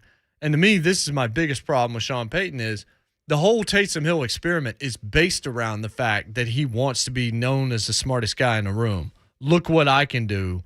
Look how creative I can be, instead of leaving your obvious Hall of Fame quarterback on the field in the playoffs against the Vikings a few years ago. Or let's talk about the old Seattle Seahawks situation in which they should have just ran the dang ball, as they say. Mm-hmm. It's been times in games, Jay, where we as offensive linemen, when I play, would tell the D lineman that the play is coming right here. Hey, we're about to run the same play again. Getting cocky, of course. But again, to Bill Parcells' point, stop it. Until you can, I don't want to hear anything about it. Why break away from the norm? I feel like that's the same thing, like you said a second ago, with the Baker Mayfield thing. I understand, and I will agree with anybody, probably except for here in Nashville. The quarterback is numero uno over the GM, over the head coach, and probably, if we're being honest, about some of the management too at a certain point. The quarterback is the guy, unless you got Derrick Henry, okay? But there is no need for you to feel like you got to force feed success to these guys in order to justify paying them, in order to justify making them captains. If they're not captains, that's fine. If they're not the guy, then that's fine. Get away from that, which is why also the NFL is finding itself in this point to where it's, man, you got to pay the starting quarterback. Who's the next one to get paid? Baker, legitimately, or Lamar? Well, it'll be Lamar. Baker will get something, but again, I think that's going to reset the market, and Derek Carr is going to get paid. But imagine though, Jay, you having somebody resetting the market up to like $45 million. Now I get it. You pay what you weigh, and those dudes weigh a lot when it comes down to this league. But Baker, he ain't no $45 million a year quarterback. Lamar, he's got that playmaking ability, but how far is he going to take you also? And there's people that can, like move his stats around and say he's doing this, he's doing that, he's doing this.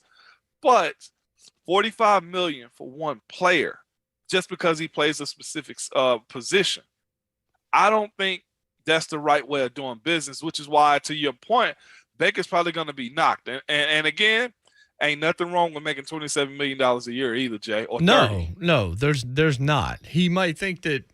Again, I just think this is where the quarterback market resets, and maybe we see a change where it's not just next man up gets more money. It's next man up gets more money if he's good enough to get more money. 615-737-1045. Tony the Stud's hanging on the line. We'll get to him right after the top of the hour headlines. He wants to talk best NFL teams. Plus, Eric Kane, sports animal in Knoxville, will join us in the second segment. Next hour, JMart Ramon, 1045 The Zone.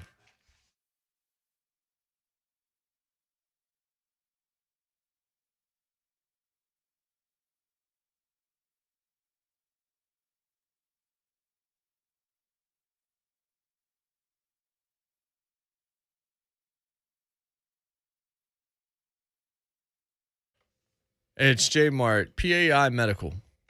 What they're doing for men and women and have been for over 25 years right here in Nashville is nothing short of extraordinary. What they can do for your hair loss, your quality of life, just taking a couple of percentage points off the stress levels that you're facing every day, or when you're looking in the mirror and you kind of wish you looked like you did 10 years ago, and you're driving around and you're seeing the We Grow Hair billboards.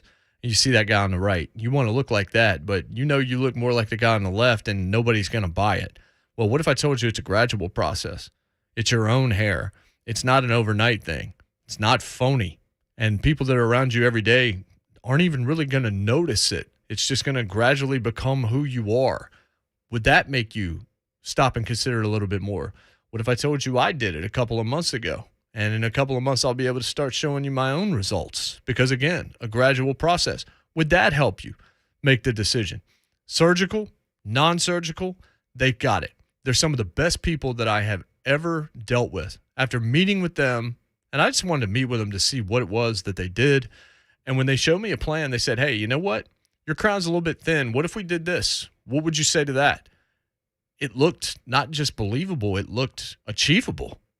And so that changed exactly how I felt about it. And then when it looked at cost, affordable payment plans that fit anyone's budget, they're the answer, guys and gals. PAI Medical Group, helping Nashville, like I said, for over 25 years. All they do is hair. They're the very best at it. I want you to call them today.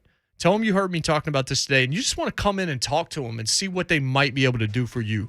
You will be shocked when you see it for yourself. 615-376-6010. That's 615-376-6010. Talk to Michael Ramsey. Talk to his staff and watch them show you how they can change your life. Or you can visit them online at wegrowhair.com. That's wegrowhair.com.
8:01, good morning. I'm Jonathan Schaefer. After getting to be home for Christmas this past weekend for the Titans, that was after their win Thursday night against San Francisco. Titans currently the second seed in the AFC. The team ahead of them, the Kansas City Chiefs, cruised past the Pittsburgh Steelers 36-10 to win their 8th straight game and clinch their 6th straight AFC West title. That's a new record. The Titans did not get any help on Christmas night, however, as the Arizona Cardinals lost to the Indianapolis Colts 22-16. Colts have won 6 of their last 7, 8 of their last 10. They remain 1 game behind the Titans in the AFC South with 2 games remaining. Titans do hold the head-to-head tiebreaker. Meanwhile, the Buffalo Bills defeated the New England Patriots 33-21 yesterday. The Bills and Pats are tied atop the AFC East. The win does allow the Titans to have sole possession of that second-place spot in the conference. The Titans' next opponent, the Miami Dolphins, taking on the New Orleans Saints tonight. Ian Book getting the start at quarterback for the Saints. Kickoff 7:15. You can hear the game right here on The Zone. For all your foundation repair and waterproofing needs, visit USSTN.com. Breaking news at once. On your over the Titans and the Vols, this is 104.5 The Zone.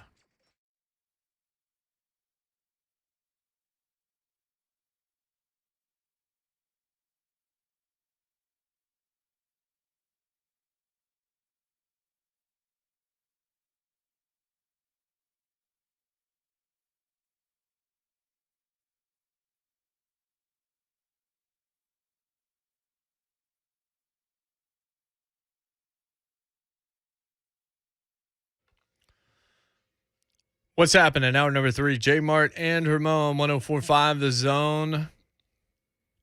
Week, what is it, 16, 15? Whatever it is in the NFL. What is it, Shave? 16. 16.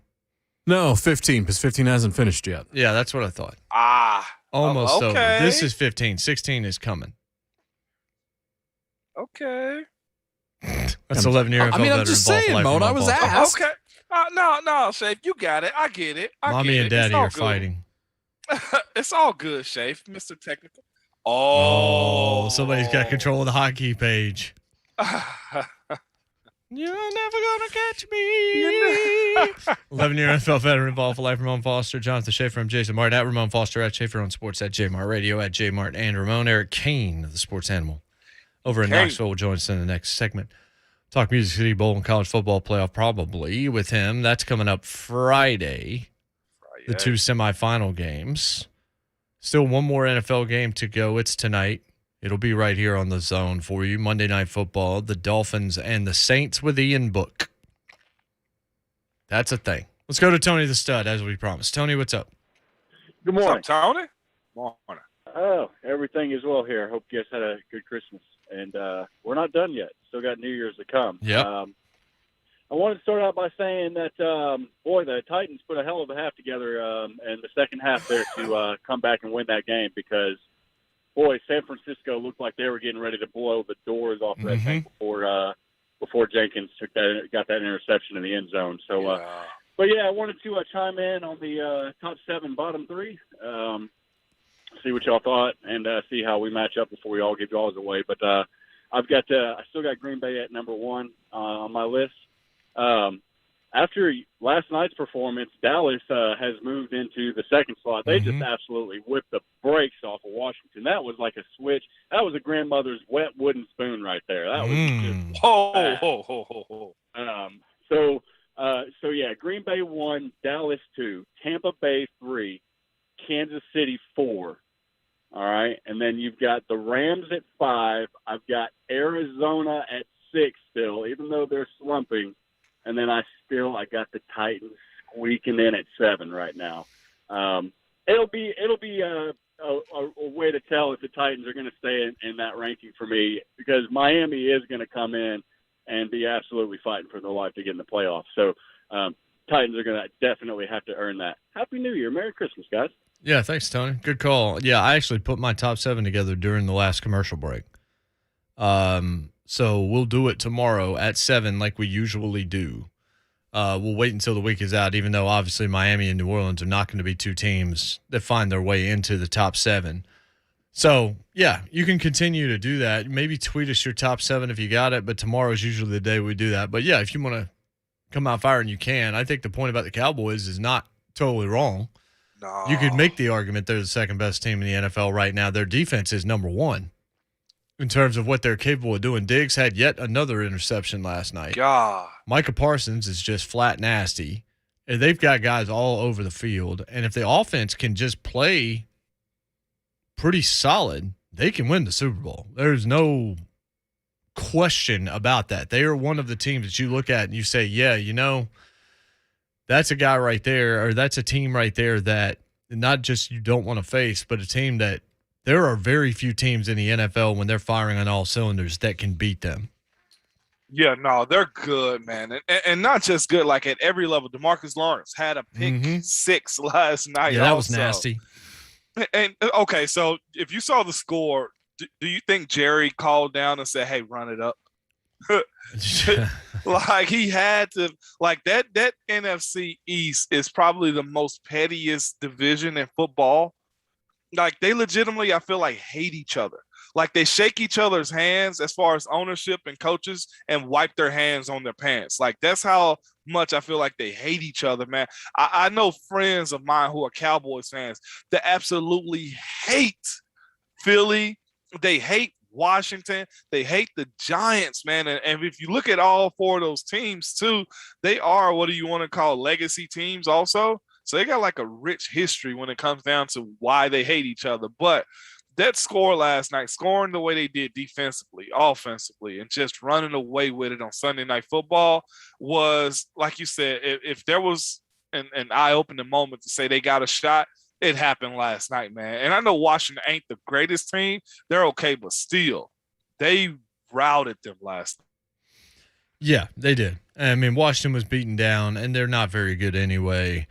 But Dallas, like I said, if Dallas is healthy and they're playing well, they're not just a tough out. They're going to be a nearly impossible out for most teams. I mean, you look at Tampa Bay.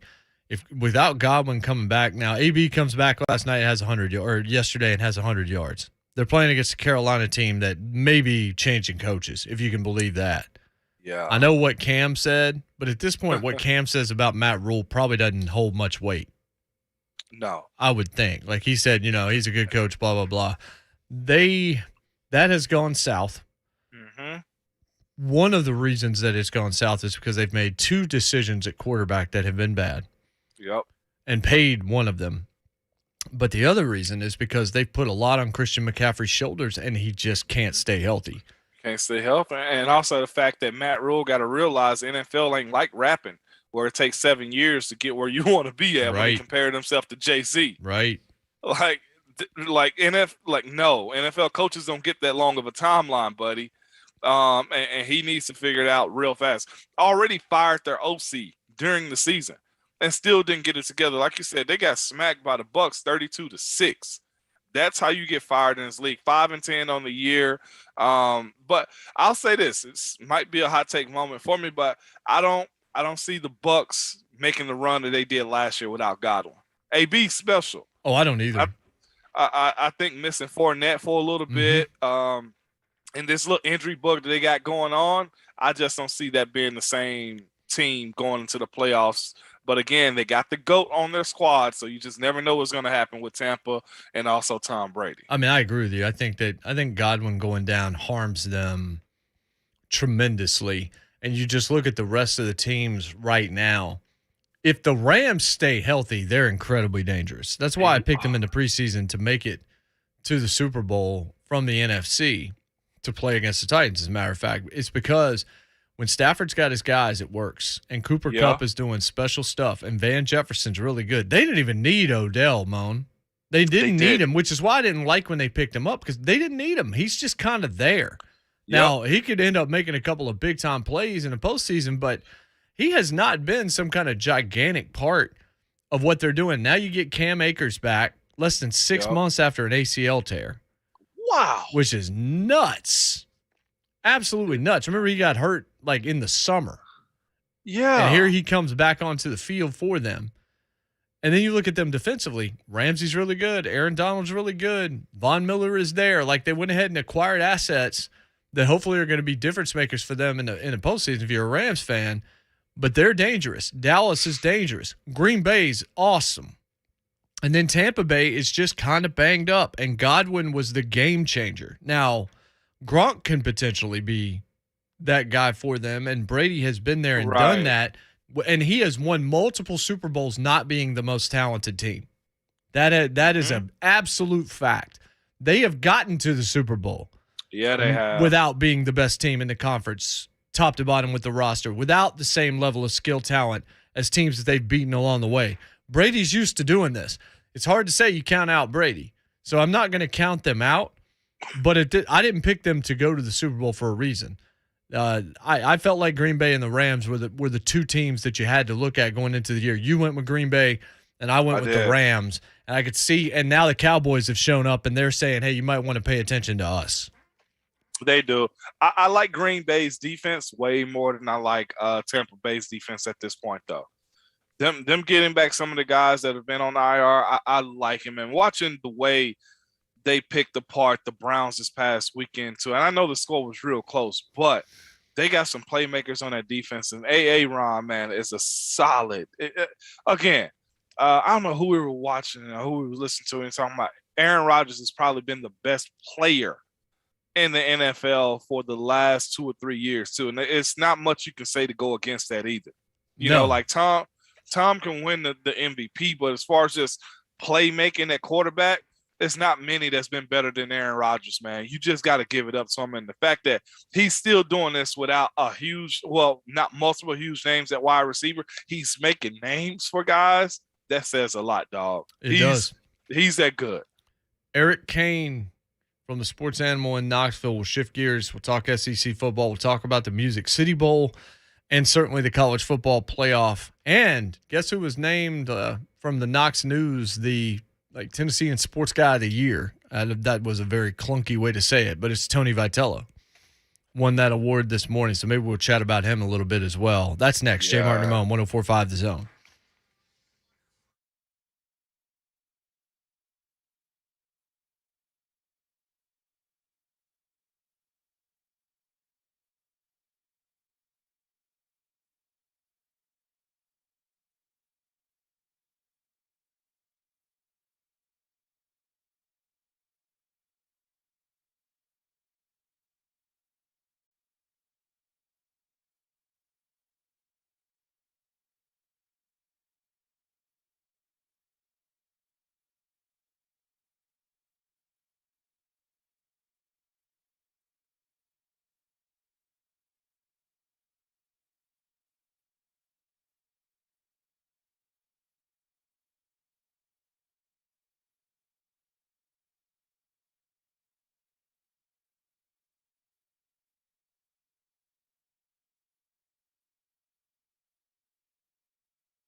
Welcome back, JMart and Ramon here on this Monday post-Christmas. New Year coming up this weekend, of course. 11-year NFL veteran, Vol for Life, Ramon Foster, Jonathan Schaefer, and Jason Martin. At JMart Ramon is where you'll find us on Twitter. This guy's actually in Nashville. Kaner, our guy Eric Kane from the Sports Animal in Knoxville, is on the line. First off, Eric, congratulations to you, and what in the world was she thinking? Hey man, I had to lock that down before she had second thoughts, right? Yeah. Well, congrats. That was I'm sure that was a wonderful way to spend Christmas this weekend. No, it was awesome, guys. I really, really appreciate it. It's been a fun couple of days, no doubt. So how did you do it?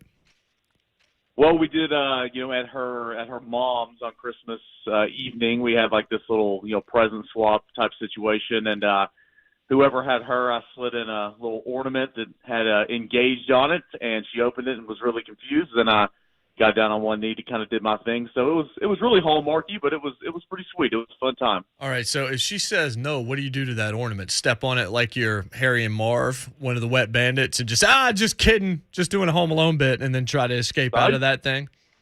Yeah, I guess so. I didn't really think about that, so I'm glad she said yes. I would have probably had to leave in disgrace, but she said yes, so we're all good. Well, hopefully you felt pretty good about it going in, but yeah, that's absolutely fantastic. So why are you in Nashville right now?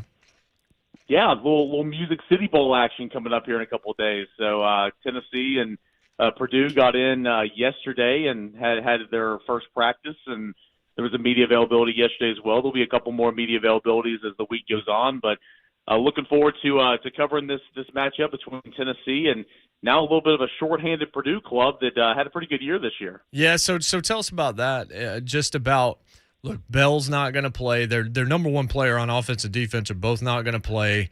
That takes a little bit of steam out of the matchup. I mean, Vols fans are still going to want to see the win anyway, and they're going to be excited about them being in town. But how do you sense kind of the interest level in this game from the Tennessee perspective, from the fan perspective at least, as we're 3 days out? Yeah, I mean, I think it's still there. It's football, right? You only get so many, game days. You only get 12 guaranteed game days, for Tennessee football every single year. And so it's going to be there. It's going to be exciting. I think that there'll be a great turnout with it being in Nashville and all that. But it's kind of college football in 2021, right? It's you've got in Tennessee's experiencing it well with Alontae Taylor. Now he's kind of focusing on getting healthy.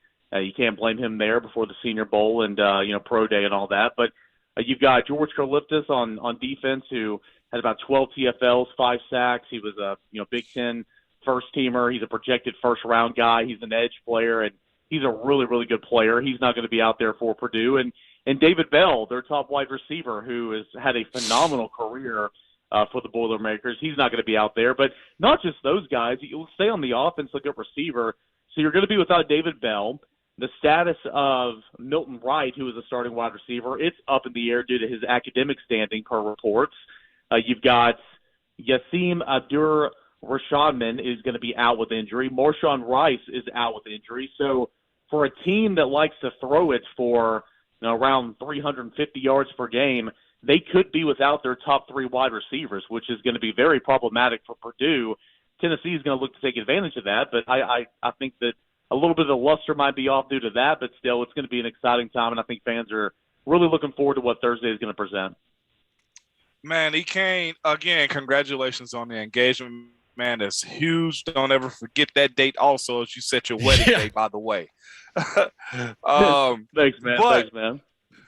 No doubt. But with the Vols being in town, man, I would say they probably definitely wanted a Florida game or a big-time bowl game, but one of the biggest comments that Heupel has said while being here is Nashville is our priority as they practice at Vanderbilt University Stadium. What does that do for him and his organization? What does that do for, recruiting as far as him being here in the city? Is that a part of this bowl practice also, where some of these in-state guys, especially Middle Tennessee, can come see the Vols practice maybe?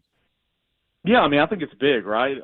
You're coming off a signing class that saw just 2 players from the state of Tennessee sign on to become volunteers. And as you guys know, this in-state recruiting class has just been really, really good. And it's a shame when you see guys go to Kentucky or to Georgia or, wherever the case may be. And I'm not saying that's all on Heupel's fault. Surely, yes, I do believe there should have been more guys from Tennessee in this class. But, they're hearing the noise every single day. They were here during the coaching change and the investigation looming, and they heard all the talk. And so it's important for Heupel to, take control of this state moving forward. So having this game in Nashville, a chance for some of these upcoming juniors and upcoming seniors to come out and watch the game. Maybe some, prospects from Memphis can make the drive over.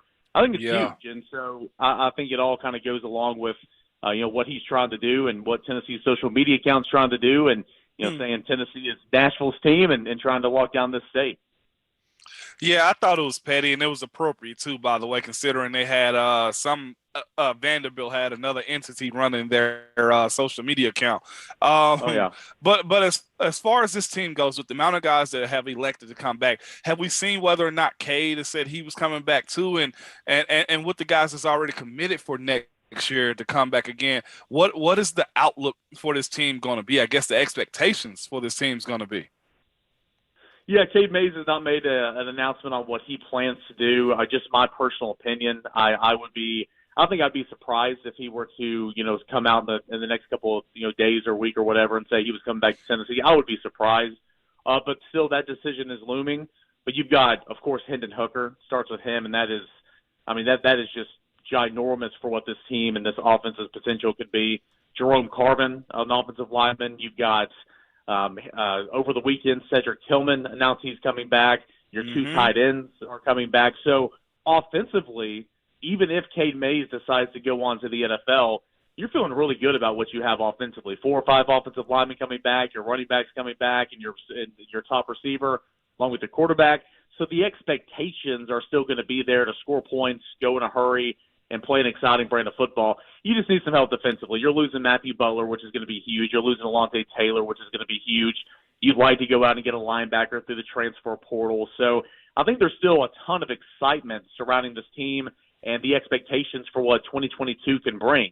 Does that mean knocking off one of the big three in Florida, Georgia, Alabama? I think there's a good opportunity. I think it starts with Florida in that conversation. But I think the expectation is going to be to continue to improve that win-loss record and try to, make your case to be a contender in the SEC East. You probably won't win it next year, but start making your case next year to finish, right up there towards the top. So you just mentioned the big three. We saw how Florida's bowl game went. I like the Billy Napier hire. I think a lot of people do. But as unfair as it is to ask this question because of how much can change between now and then, who do you think ends up the second best team in the SEC East next season? Yeah, it is a little unfair, man. I mean, come on, we got transfer portal season to go. We got to see how these early enrollees do. But now I'll play this game. I mean, you would like to think it would be Tennessee, right? Just because of everything coming back offensively, seeing the 180 that this team did, especially on offense with Hendon Hooker. I mean, it gives you a chance. If you can score points, you can hang with anybody, right? I mean, Tennessee was a touchdown game with Alabama midway through the fourth quarter this year. And now you've got ways to go. You're not done. But in saying all that, I mean, I like Tennessee's chances to kind of be in that category. Kentucky's not going away. I know a lot of fans don't want to hear that, but Will Levis is returning, and I think that offense is surprised a lot this year. But Florida's not going to be down for long. Florida's got too much talent. I'm with you. I think Billy Napier is a good coach. And so can you take advantage of while Florida's trying to regroup and try to figure things out early on in his tenure? I think Tennessee has a great opportunity to do just that. And but, I mean, again, with Tennessee and Florida, unfortunately, it's been so one-sided and it's been the case for so long that until Tennessee, goes and beats Florida, you're not going to believe it's going to happen, right? Yeah, so I want to ask you about a couple of other sports. One obviously being basketball. What do you think the ceiling is for Rick Barnes and this Vols team? We saw the Texas Tech game, but we've also seen the Arizona game, and we've seen the talent on this team, and we see leadership, and we see young guys that are making plays. How good do you think this Tennessee team could be? I think the Tennessee team can be really, really good. We're about a third of the way through the season now. You got about 18, 19 games left or whatever, give or take, and I think this is a team that likes to shoot the three ball. I don't think there's any way around that. You hope that it doesn't live and die off the three, but it has been the case at some point or another. But it's got great talent in the backcourt. Kennedy Chandler's phenomenal. Justin Powell was fantastic the other night. I think Santiago Vescovi's played really, really well this year. Fulkerson obviously, turned the clock back to 2019 the other night and looked really, really good against a good competition. So if you can get maybe not that performance from John Fulkerson, but that type of play, and then Olivier Cumwaw continuing to get his rebounds, playing good defense, I think the sky's the limit for this team. But they got to do the little things right. This team is not good at shooting free throws. You can't win games. You can't expect to win games late in March when you're not a very good free throw shooting team. So they got to tighten that up a little bit. They can't, live on that three ball when it's not connecting, and those are some things that worry me. But just in terms of the talent level and the options and the depth of this basketball team, I think the sky's the limit for it. But it's got to put together some more quality wins. But it was a good start the other night against Arizona. That was a fun game to watch. So this is the end of 2021. It's been a crazy year, and I wonder how Vols fans felt at the beginning of the year, and then how it's kind of trended since then. This morning, Knoxville News named Tony Vitello Sports Person of the Year. And you think about how it went for the basketball team and the Pruitt stories that opened the year and the hiring and Josh Heupel's name not meaning a lot when he was hired and everything that went into the year. It did feel like it kind of turned with Vitello and the baseball team, didn't it? Like it just kind of seemed like all of a sudden there was a little bit more hope, and then all of a sudden Heupel comes in and the alumni start popping back in on the sidelines. My guy Moan and Slay and all these people are around the university again. Then the team plays better on the football field, and now the basketball team looks like they're turning in the right direction. Is there any doubt that Tony Vitello should be Sports Person of the Year for this year? No, it's funny, man. Will West and I on the starting lineup, the last show we did together, I guess it was a week and a half ago, and we did the same topic. And it's been so long since baseball season, and it feels like it's been 3 years instead of 1 year for 2021. I completely forgot about Tony V. I'm going to be honest with you, but there's no doubt, man. I mean, what that baseball program has done, and it's not been just a 1 year 180. I mean, he's been building and building and building, but, with the regionals and super regionals and the block parties at Lindsey Nelson Stadium, and then, of course, the trip to Omaha, there's no doubt it's Tony Vitello. But you're right. If you think back to January with the investigation, the firing, looking for a new AD and all that, the early, first-round exit for the basketball team, and then what Tony V did over the early summer months, and then building momentum into football and what Josh Heupel's done since and what basketball is doing now, the Lady Vols too. Yep. Yeah, I think you're onto something. I think it kind of switched there with Tony Vitello, and he would absolutely get my vote as well. And really excited to see that team get back out there and try to contend for another run and hopefully to Omaha again. And in that same sense, too, we've seen this baseball team as fire hot as they were this past year. They didn't make a few top 25s preseason. Is that just the path for Tennessee moving forward as far as baseball goes? Or, hey, are they facing a more uphill battle this year as opposed to last year? Yeah, I mean, they lost some good players, of course, but you're going to do that when you run a successful program. But they do have, 3 Baseball America All-Americans, coming into this season. They've added depth to the signing class, and so with Tony Vitello and Anderson and his staff, I think Tennessee's poised to be a contender for the SEC every single year. But with what the Southeastern Conference is, you can be 8th in the nation, right? But 5th or 6th in the SEC.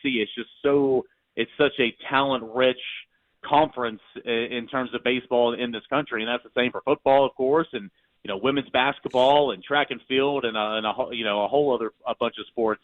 But no, I think Tony Vitello's got this to where it's going to keep running. Now you'll have some quote unquote down years when you have to replace and all that type of stuff, but it's about building a culture. And man, he started building that 4 years ago when he stepped foot on campus, and it's kind of a reload mentality with Tennessee baseball, in my opinion. Yeah. So, Eric, go ahead, Moan. I'm sorry. Go ahead, brother. No, I was just going to say, after watching that Arizona game with Fulke and just the celebration afterwards, is that the main reason why he returned back to this team this year? Yeah, I mean, I think so. I think more moments like that, knowing that he has a lot to bring to the table to help this team try to achieve its goals. Obviously, I think that there's some reasons for himself to maybe improve some stocks, moving forward for his future, but no, I think it's moments just like that. He is the leader of this basketball team. He wants to celebrate with moments like that. He's a Tennessee boy. He loves being here. He's been here 10 years, right? That was a really fun video to see that they put out there, walking in the locker room and them celebrating. And there hasn't been many moments like that since, going back to a couple years ago. The win against Kentucky and Rupp when he went off, that comes to mind. We talked about that a lot the last couple of days.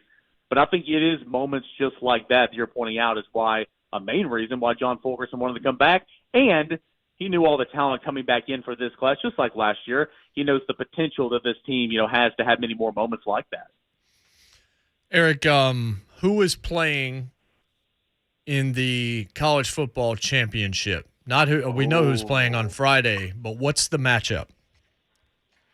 So I think it's Alabama, and I think it's Georgia again. I think we're going to get a rematch, right? And how will it go? Will Georgia show up? I think Georgia will definitely show up more so than what happened in the SEC championship.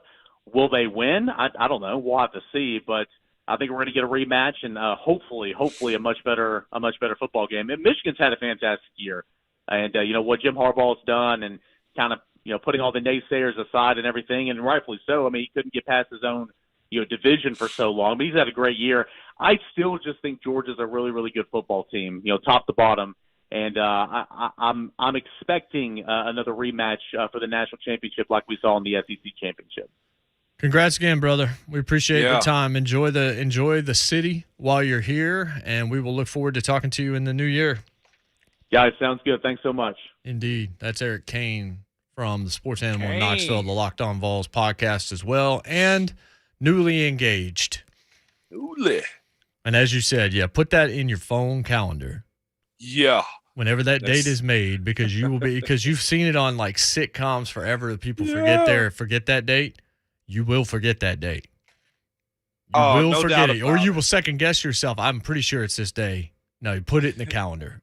Got to pick a landmark day, like Valentine's Day, Christmas, stuff like that. Indeed. 4th of July.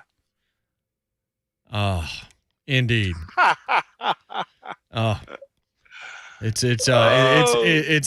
It's great times until it's tots and pears. Until it's tots and pears. Just get married on the 4th of July like I did, baby. Never forget the anniversary. Hey, you got a twofer, huh? Mm-hmm. I guaranteed fireworks every year. How's that going?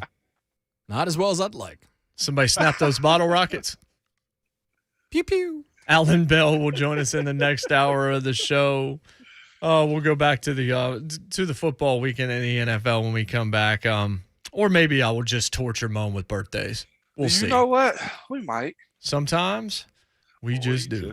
It's JMart Ramon, 104.5 The Zone.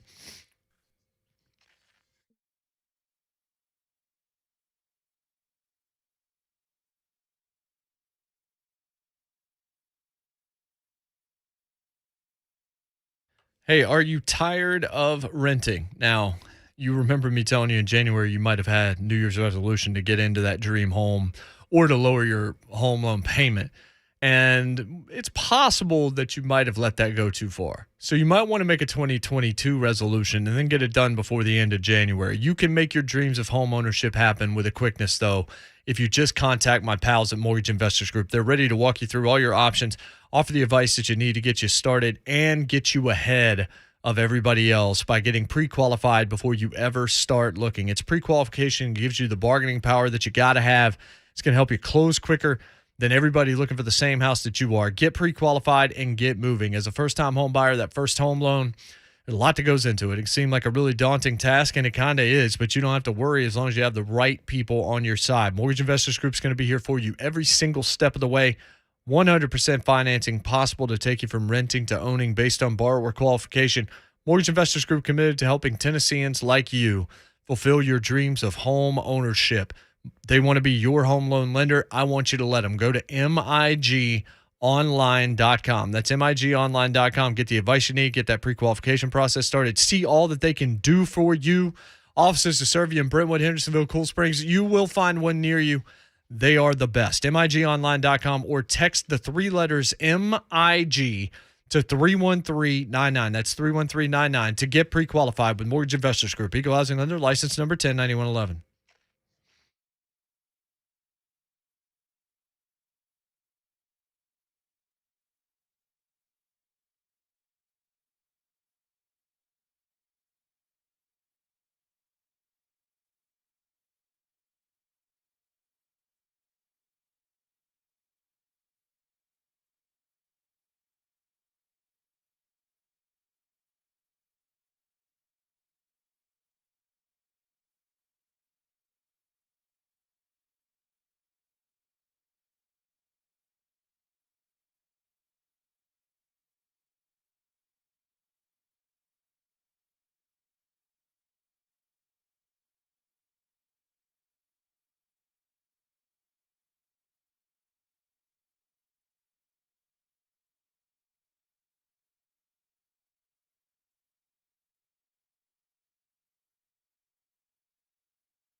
So I just retweeted this video, this question asked to Bill Belichick after the loss yesterday. We need that audio. A woman, I don't know her, but she asked for Bill Belichick's New Year's resolutions after the Patriots lost a football game. And Belichick's response was Belichickian. New Year's resolutions. I think Vrabel might have walked off. That might have been worse than Zach Cunningham. It is JMart Ramon, 104.5 The Zone, powered by All Four Seasons Garage Doors in Nashville. Everything's starting to make a little bit more sense now in terms of the NFL. Now, some of the lower seeds we're still trying to figure out. Stafford wasn't good yesterday, but the Rams won. Yeah. And that's because they got a lot of talent outside, but he threw 3 interceptions in that game. He's going to need to be better than that. Yeah, he is. Against good competition. So Eric Eager from Pro Football Focus put out a mock draft. And I responded to him like, can we get through the regular season before the season of lies begins? Because they're calling it Mock Draft Monday. It's December 27th. We haven't even finished the regular season. There's still 2 more games left. And I asked him that, and he said no. And then somebody responded and said, y'all been talking about what seed the Titans would be since week 6. 1, I don't think that's true. And 2, that season's actually happening right now. Yeah. I don't know that those 2 things are the same, VFL Nick Dub. Hey, if he want to come catch these mitts on social media, we're all for that, Jay. I mean, so by the way, congrats to the Steelers because apparently you guys are taking Sam Howell. Huh? Quarterback from North Carolina is who Eric Eager has you guys taking. Chill, Jay. It's too soon for that, man. We're not. No. We're keeping receipts too because a lot of people that did mock drafts last year. I'm sure these guys are not in their list, Jay. So, yeah, we got the articles to match the frauds that they are. Because season of lies, we will be keeping receipts from here on out. Interesting. I actually did not think about this. Tannehill against the Dolphins will be the first time he's played against them. Oh, nice. Coming up on Sunday. We'll see what the Dolphins have tonight against the Saints, a game they're going to need to win. Now, they could still finish 10-7. If they're 8-7, I don't know if they're more desperate or less desperate than they would be going into Sunday because in terms of how they're going to perform, I guess they're going to perform the same. But if you win tonight, I don't know if 9-7 gets you in or not. You may just have to win out. But if you were to lose tonight, is it over? Or are you still going for broke by that point? I don't know what the mentality is. I guess you just play and hope that your record is good enough at the end. I think regardless at this point, you're facing a Miami team that can't lose to you. And they're like, not that they can't lose, but they can't lose in terms of whether or not they're going to make the playoffs. So you're going to get, this one's going to be one of the toughest games of the year because they're coming in hard. And you know how this works, Mom. When you see this kind of thing happen, this team has to find a way to beat you. So you then have to beat them. Yeah, 100%. And I think they're going to play the Titans hard no matter what, simply because we saw the Chargers lose to the Texans yesterday, okay? Like, at any point in time, you can go from, all right, guys, pack your bag up, to like, hey, let's go practice. Like, that's what this 17th game, that's what this year for, at least for the AFC, has turned into for the most part is, look, you're not out until the season is done, man. And so, win or lose tonight for the Dolphins, I still think the Titans are going to get their best shot. And I don't even want to play up the the Miami Dolphins coming for Ryan Tannehill because it's a whole new outfit in Miami. But as far as Ryan Tannehill overplaying the Dolphins, I do see that being the case. I do see if Ryan Tannehill leads his team to a win, he wants it to be a blowout and not a tightly contested game.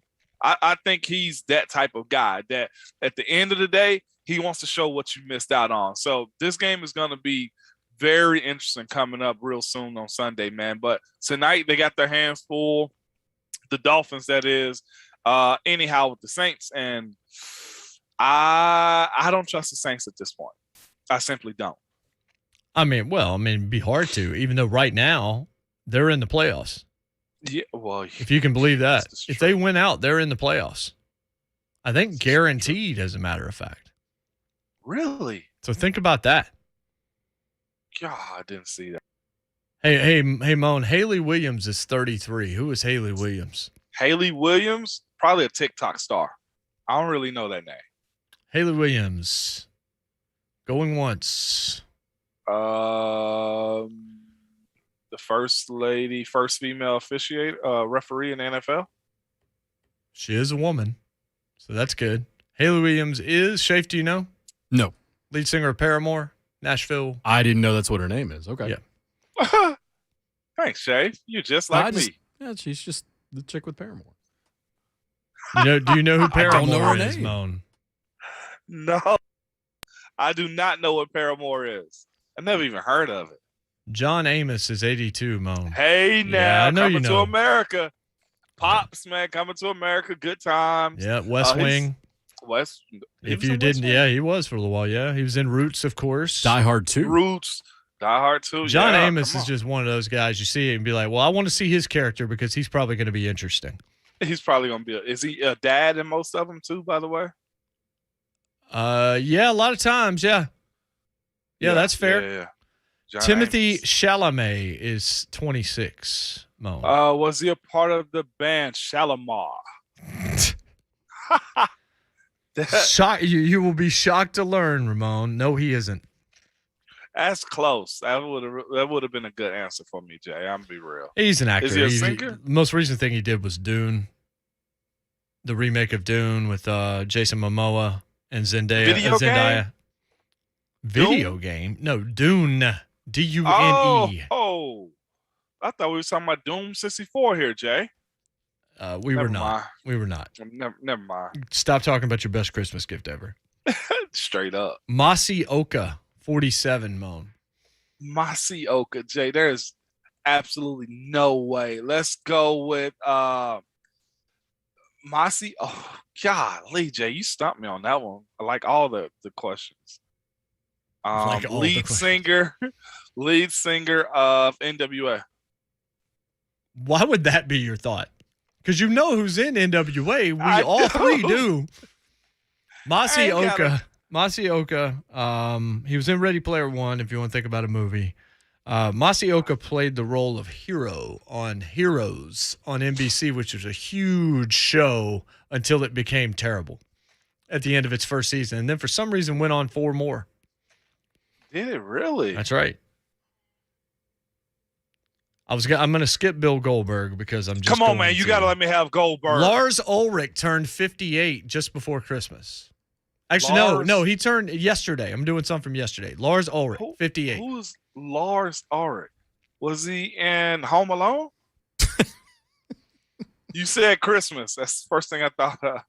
Only if he was trying to get Kevin for stealing music online. Yes, Napster. Lars, I don't know. Has he ever been to Mars? Moan, you want me to help you out? Come on, man. Help me. He's the drummer for Metallica. Come on, Jay. Like, I didn't know that one. Yeah, but I had to do it because that's Schaefer's band. No. That's your band? One of them, yeah. Yep. Jared Leto is 50, Moan. The musician, Jared Leto. No, the actor. He played Joker. That's right. Both those things are right, by the way. He's a musician, too. 30 Seconds to Mars. Yeah, he's actually a musician, too, so you were right and didn't even know it. Look at that. Won an Oscar for Dallas Buyers Club.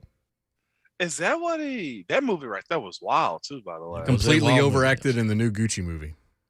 Everybody did. Did. He really? Everybody did. It's so over the top. I've got that it's not sitting that at the house, good? the screener. No, don't bother, buddy. I saw it. The poster looks awesome. That's not the poster's not what you're going for though. You can get the poster without watching the movie. Kit Harington, 35, Moan. Kid Cudi's little brother. Moan, you're gonna be sad when you know that Kit Harington is Jon Snow. Oh no! I knew that was gonna bother you. See, all right, I'm paying more attention to the credits. I promise you. From here on out, I can't miss that one. Yeah, I kind of saved that one for last because I was wondering, you either really going to know it or really not going to know it. And you went with Scott Mescudi. Kit, K-I-T, not K-I-D. If you had said Hasselhoff's Car and Knight Rider, I'd have gone home. 4th hour of the show is coming up. Who do we have in the 4th hour? We got Alan Bell coming up in 25 minutes. For some reason, I keep forgetting Alan Bell's name. I have to keep looking it up. Eric Kane, I remembered because he got engaged this weekend. Yeah. Did Alan Bell get engaged?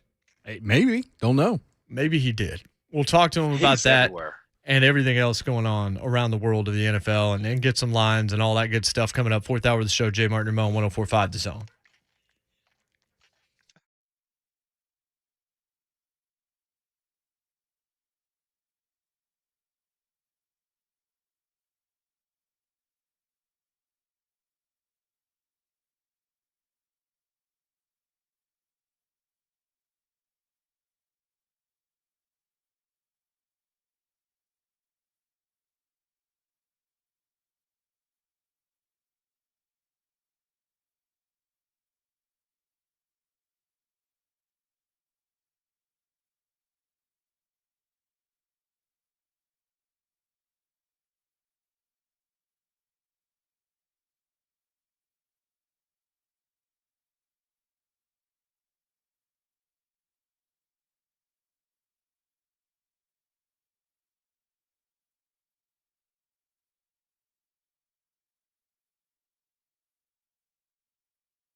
9:03, good morning. I'm Jonathan Schaefer. After getting to be at home for Christmas weekend following last Thursday's win over San Francisco, the Tennessee Titans are currently the second seed in the AFC. Team ahead of them, the Kansas City Chiefs, cruise past the Pittsburgh Steelers 36-10 to win their 8th straight game and clinch their 6th straight AFC West title. Titans didn't get any help on Christmas night as the Arizona Cardinals lost to the Indianapolis Colts 22-16. Colts have won 6 of the last 7, 8 of their last 10 games, remain 1 game behind the Titans in the AFC South with 2 games remaining, while the Titans hold the head-to-head tiebreaker over the Colts. Meanwhile, the Bills defeated the Patriots 33-21 yesterday. Bills and Pats tied atop the AFC East. The win allowed the Titans to be in sole possession of second place in the conference. Monday Night Football. The Titans' next opponent, Miami, traveling to New Orleans to take on Ian Book and the Saints. You heard that right. 7:15, the kick. You can hear the game right here on The Zone. For all your foundation repair and waterproofing needs, visit USSTN.com. Breaking news at once on your home for the Titans and Vols. This is 104.5, The Zone.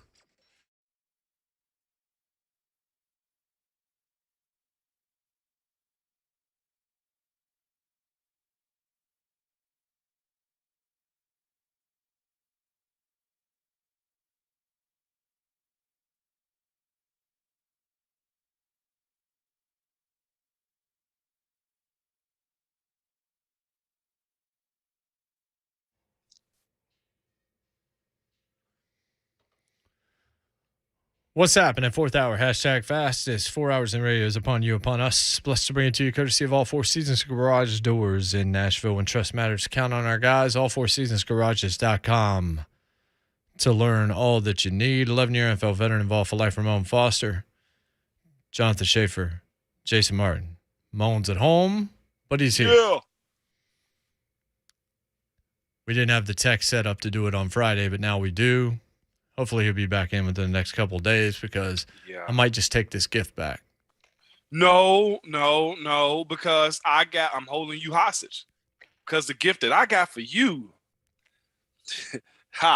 you might, hey, you like this one, Jay. I know, like this. I did. Look, I asked for intel from people close to you for your gift, so the one you don't know about, I think you'll be all right. By the way, if you take my gift back, I'm a Deron Payne you, okay? We hadn't dove into that one as much as I thought. Deron Payne, Jonathan Allen, former Bama teammates. Tots and pairs for the Washington team right now. Okay, what got them to that point? Was it Dallas doing what they did to them, or the fact that, you know what, they might not actually like each other? I don't know. I mean, did you get into it with any former Vols in the NFL? Ever? No, right. It was always love. Like it was what I tell you earlier. Bama and Texas. Bama and Texas guys, man. But that like to actually throw a punch, or he actually put his finger on his face and mushed him, Jay. Like, if that ain't disrespect, if that doesn't want, like if he had a got up and just, gave him a 3-piece combo behind that finger in the face, it would have been justified. But what actually was it Deron Payne that put his finger in his face? It was. I need to go back and watch the video. Which. Forget which one was which. Either way, it was it was contentious. Oh my gosh, man! Like legitimately, like watching 2 big 300-pound human beings go at it, and just on the sideline in front of everybody. It was Allen. Yeah, Allen put his finger in his face. Then Deron Payne 2-pieced him real quick. Well, no, he single-pieced him real quick. And they panned to the video of it, too, and he had this mark on his eye also. I was like, ooh, that was quick and in a hurry, man. Was it white meat? Was it white meat or dark meat, the 2-piece? It was dark meat, and it turned red on his face. I'm watching it right now. Definitely dark meat. Finger in the face from Payne. Yep. He was just trying to show him where his temple was. No, all right. He'd have hit that sweet spot on that chin. He'd have been asleep on the sideline. So there's a lot of questions that get asked in press conferences, in press availability. Sometimes they're about Zach Cunningham. Mike Vrabel doesn't want to answer him, and he rolls off. Yeah, he does. But nobody is more iconic than Bill Belichick. Imagine getting this or deciding to ask this question And this, as I saw it was tweeted out, this is the bravest reporter in the country, and we could do this show for 25 years, and we're going to play this every New Year's from now on. Listen to this after the Patriots lost to the Bills yesterday. Hi, football aside, sorry, but I'm doing a story about New Year's resolutions, and I was just wondering if you had any you wanted to share with your fans and our readers? Yeah, no, not right now.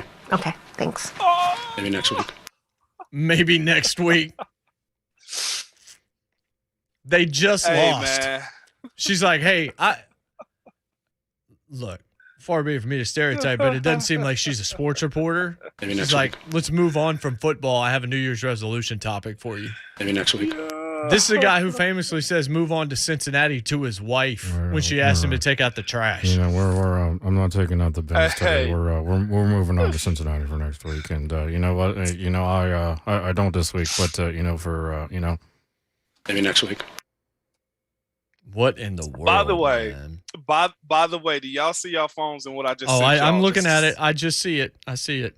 Oh, What can I just look, man?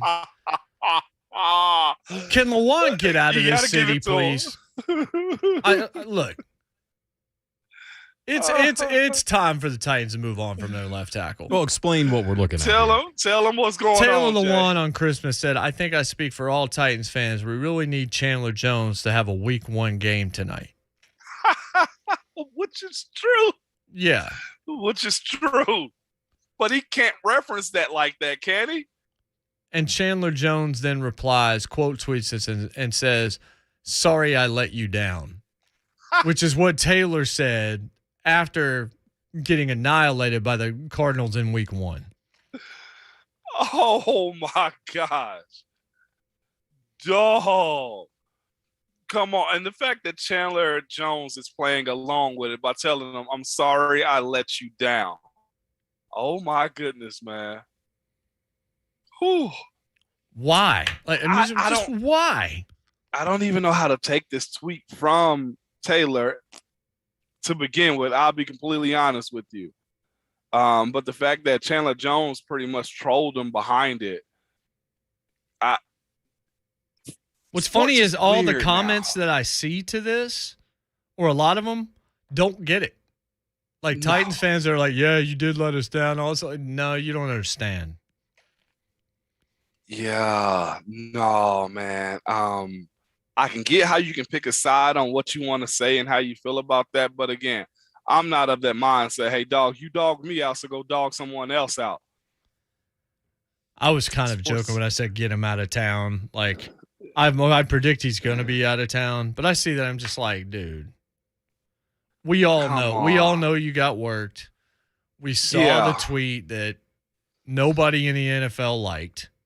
Yeah. We saw it. We talked about it. We clowned it. You started playing better, and then you missed another game against a good team, and then you popped for COVID the next day. Like, it was a rough weekend for you. It was. So why would you do this? Like, just stop doing things like this. Social media and sports make it weird sometimes, man. I mean, did Taylor Lewan go to Texas? Yeah. No, but boy, he's teetering on that side right now, man. Oh, this is. Sometimes we don't on this one. Yeah, it's just. I mean, what were you supposed to? What were you getting out of this? I know he's supposed to be, hey, look at me, I'm taking shots at myself for being bad in week 1. It's like, so what? Just didn't you guys win a football? Well, I mean, the Titans won a game on Thursday. You don't need to say anything. The old Cheddar Bob situation, man. He's Cheddar Bobbing himself right now. Just talking too much. And I'm sure a lot of people found that funny. I'm just kind of like, and shouldn't you just be above that at this point? In my world, we would just be like, nah, let's move on. When you got hammered and you had that film, wouldn't you just try to Jalen Hurts that thing? I'm talking about, I'm paying the film guys. Hey, man, can y'all bury these clips right here? Yeah. I'll take my few good plays out of it, but bury the rest of it. Or give them to Strahan and let him take them into orbit. Straight up, man. Yeah, that's right. He is going into orbit soon, huh? Or already has. I think he already did. He already did. Oh, wow. Nice. But yeah, I get the joke. I get it all. I would just move a whole lot different than that, Shafe. What do you do? What do you do if that's your teammate that fires out that sort of jokey? Yeah, I got killed. Let me make a joke and say I hope he does that to them on Saturday night. What's your reaction to that? I'm side eye and I'm like, dog, just be cool. We're past that now. That's simply as like we're past that. I probably wouldn't even bring it up, and that would just sum it all the way up in itself. And then we probably have side chat conversation like, did y'all really see this dude just put this out there? You know, the group chat next to the group chat was like, he really put that out there. He did. Yeah, he did. Can we get the palate cleanser of Belichick again, or the question and Belichick's response again? On the other side, we're going to have Alan Bell, a sports line. But listen to this. Hi, football aside, sorry, but I'm doing a story about New Year's resolutions, and I was just wondering if you had any you wanted to share with your fans and our readers. Yeah, no, not right now. Okay, thanks. Maybe next week.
JMart Ramon, 104.5 The Zone.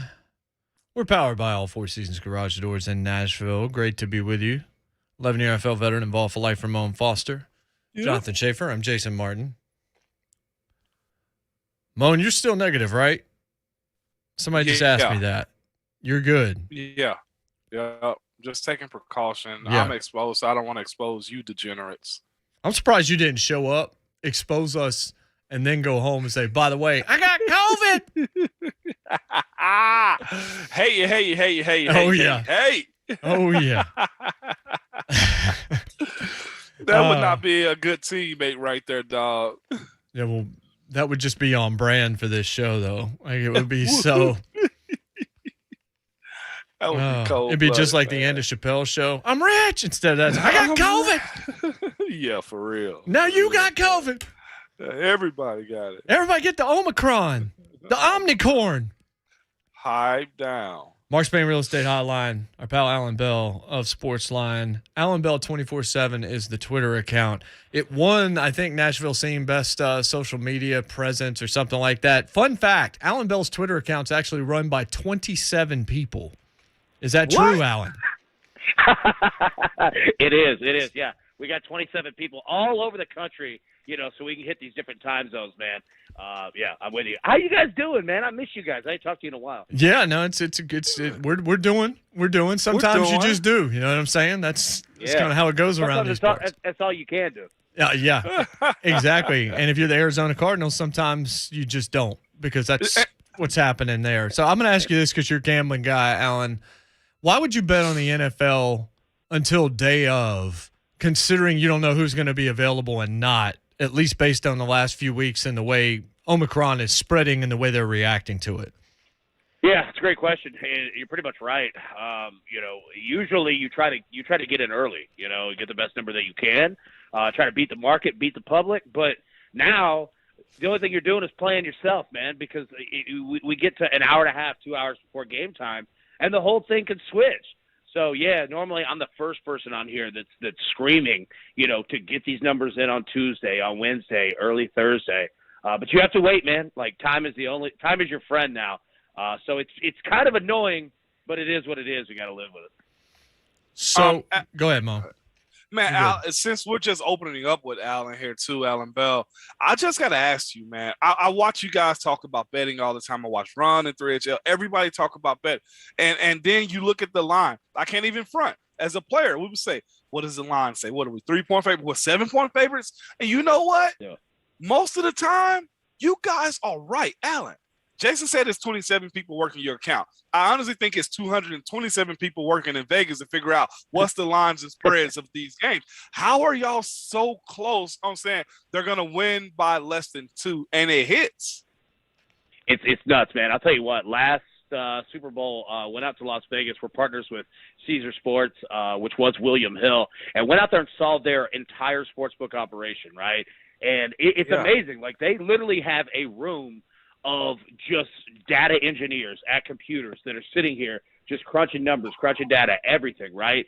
And they've got kind of their own algorithm, their own system of how they come about and say, okay, what is it worth of where they're playing, what stadium they're playing, what does the quarterback situation look like, what does the offensive line situation look like, right? And they have all these point values that, each one of them are worth, and they're just running numbers constantly, man. So even me, who's, been around it for a long time, like, I look at that, and it's just amazing, man. Like, not only in regards to what you were saying, like with the spreads, but then they do it with the totals, too, of, like, what both teams are going to score, right? Like, it's just amazing, man. Like, Las Vegas they've had this thing down pat for years and years and years now. It's just an incredible process that they have. So when you look at the MVP balloting, let's just go ahead and ignite everybody right now. Is it a two-man race, or is Brady still a part of this, or are we in a universe where it's Aaron Rodgers and Jonathan Taylor right now? Well, I'll say this. I think it's Aaron Rodgers. Yeah, I do too. You can just cut that. Yeah, you can just cut that line right there. Like, it's not going to be Jonathan Taylor. But I'll say this.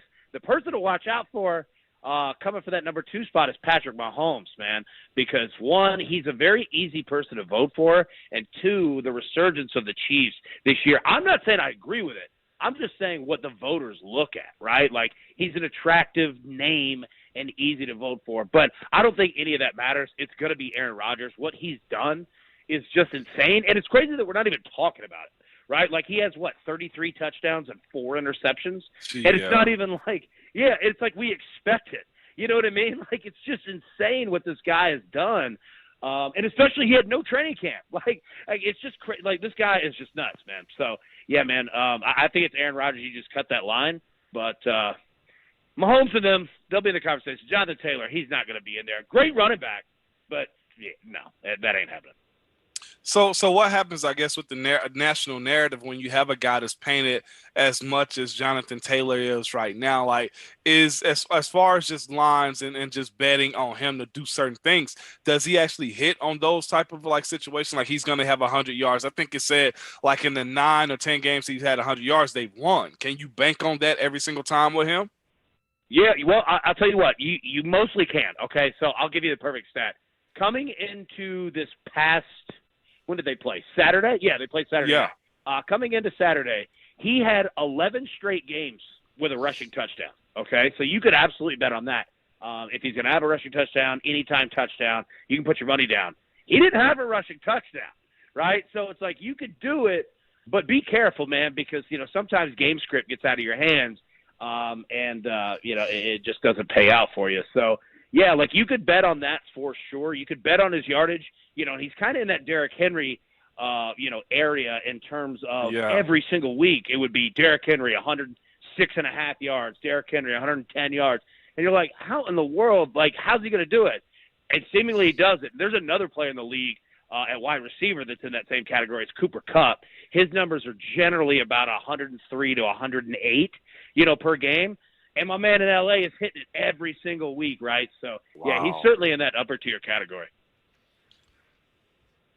When you look at, are there odds on things like Derrick Henry returning or anything to that degree? Is there a way to get action on that? Because you're seeing Tom Pelissero this morning on the NFL Network say he's expecting him back week 18. Like that literally was said this morning, that to get some rust off before the playoffs. There's still a 32% chance the Titans can get a first-round bye. I'm still wary of bringing the guy back, but can you get action on guys returning from injury or anything like that? You won't get it. You won't get it, quote unquote, legally. Okay. The books in the United States. Like what I mean by it is like the offshore books. Like mybookie.net. Places like that. Because they are not really withholden to kind of the agreed upon rules here, and a bet like that is very easily known in regards, from the team, the training staff, things like that. So, books here, they stay away from those kind of bets. But offshore, man, you can get all kinds of wild bets, and I'm sure that it's out there. Now, if you're out there doing that, the hard part is getting your money off of those offshores, getting it across the country. But, yeah, man, they've got all kinds of crazy bets. So as far as that superstar effect, Jason brought up Derrick Henry, and watching what AJ did this past weekend, the importance of him being out there, I'm sure sways a whole lot of people. On the other side of it, the defending world champion lost Godwin this past week. So what does that do for the odds of saying Tampa Bay not making it to the Super Bowl or deep in the playoffs, as opposed to the Titans, who could potentially have AJ, Julio, and maybe Derrick Henry? Do those conversations happen also? Oh, yeah. Now, those definitely do, right? So when you look at the futures bets, right? So Tampa Bay, took a little bit of a hit. But I'll say this, man. There's a little bit of a game that gets played in Las Vegas with these numbers, right? And when you have a favorite, especially a public favorite, they're gonna let you pay a little tax on it, all right? And I'll explain what I mean.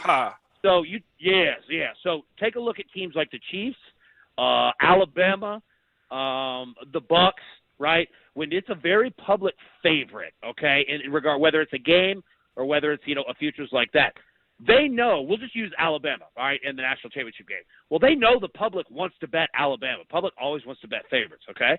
So they'll look at it and say, all right, well, we think that they're an 11.5-point favorite against Cincinnati.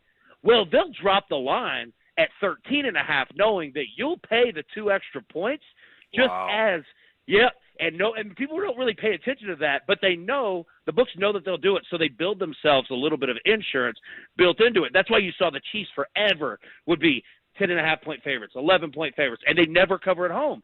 And then everybody was like, man, why the Chiefs? They never cover. Well, because these books are putting this tax in here that nobody's paying attention to, right? Because they know that the public will do it anyway. So pay attention to that for sure, because they'll play games with you. Like, make no mistake, this is a business first. This is not, like your buddy down the street, like loaning you $20. Like, they are in it for money too. So always pay attention to that. Alan Bell joining us here on the Mark Spain Real Estate Hotline. Alan, is it really I saw that you cashed the Kirk Cousins bet, the interception bet. Yeah. It was a big game where Kirk Cousins was a quarterback. If I'd have known that, I don't even gamble and I would have bet on that, because Kirk Cousins in a big game throwing an interception seems like light work. Seems like the easiest of easy. I know it does.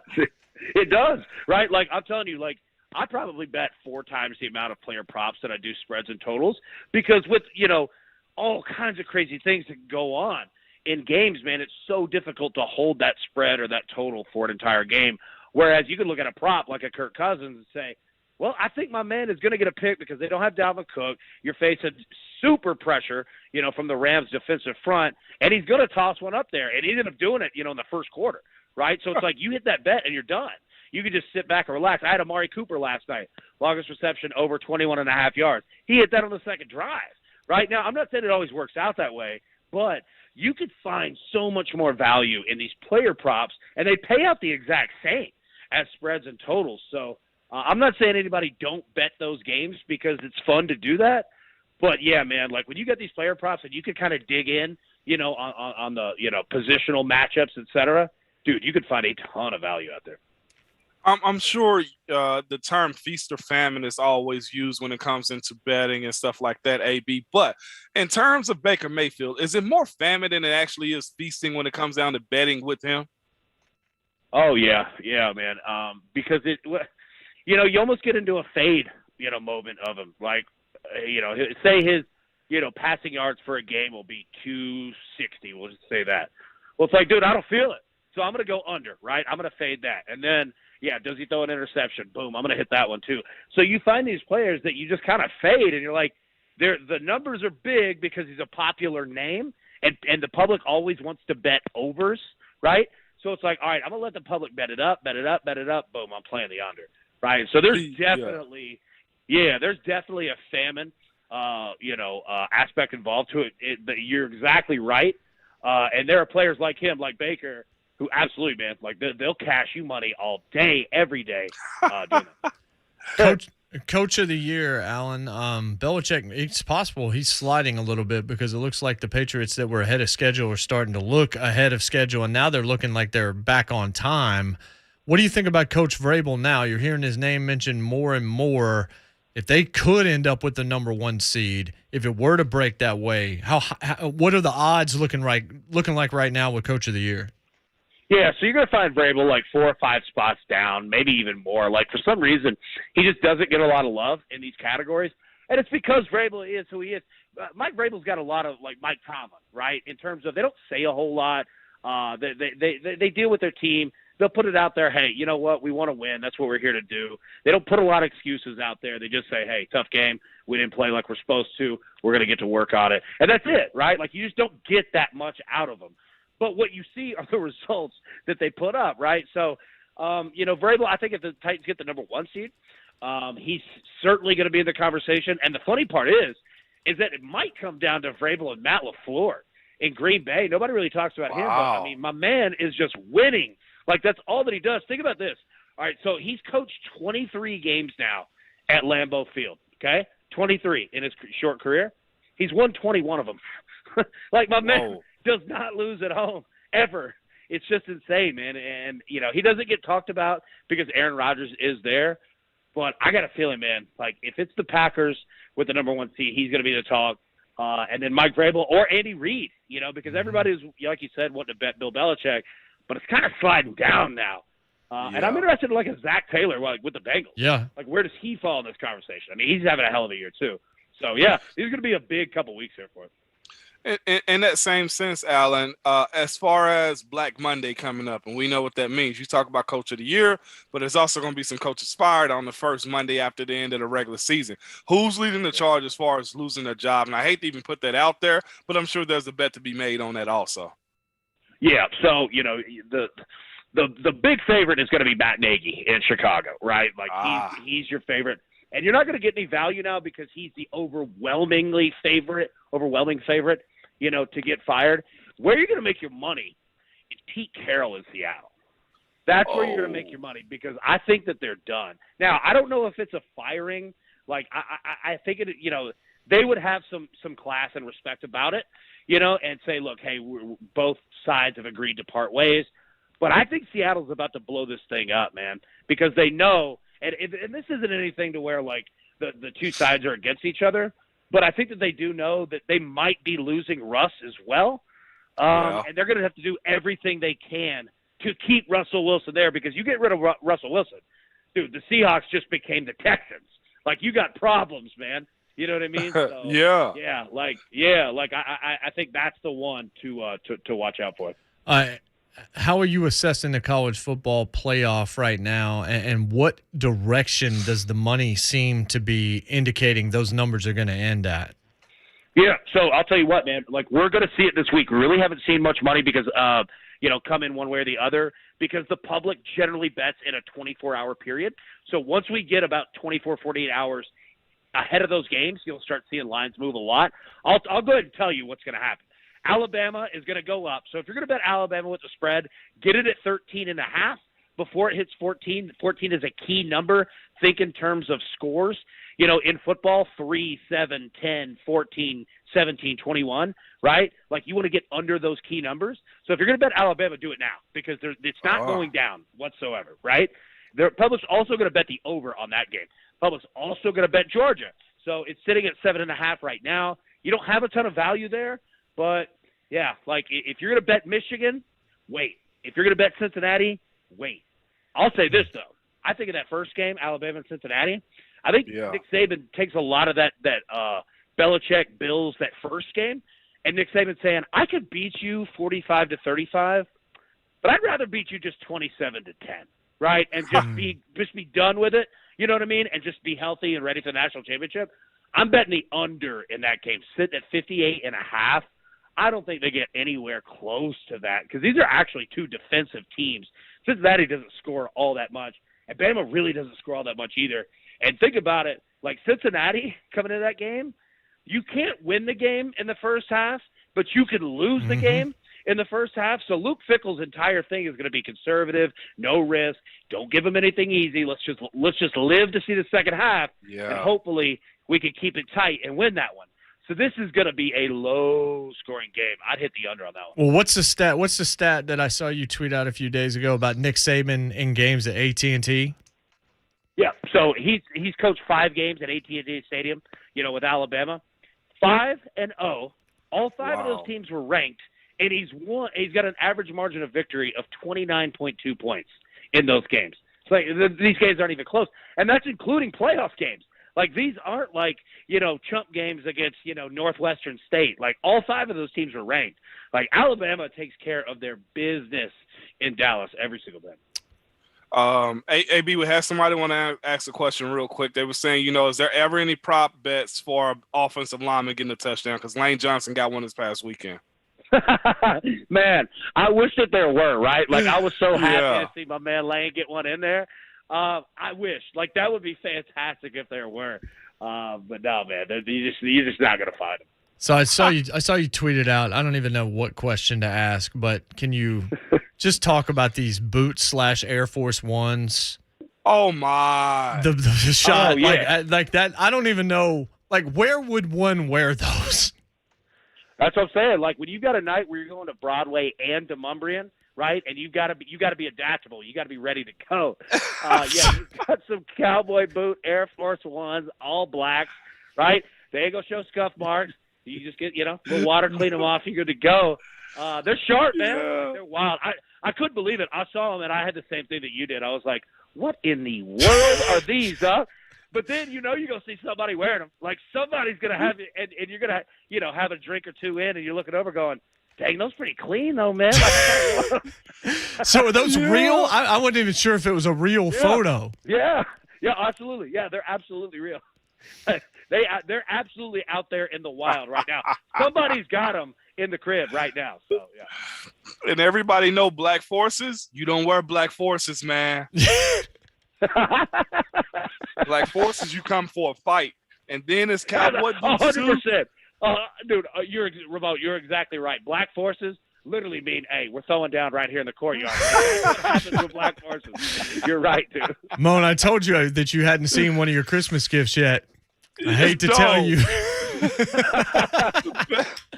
It better not be Black Forces cowboy boots. Dude, you're gonna hit Ramon with them Riverbend ones out there.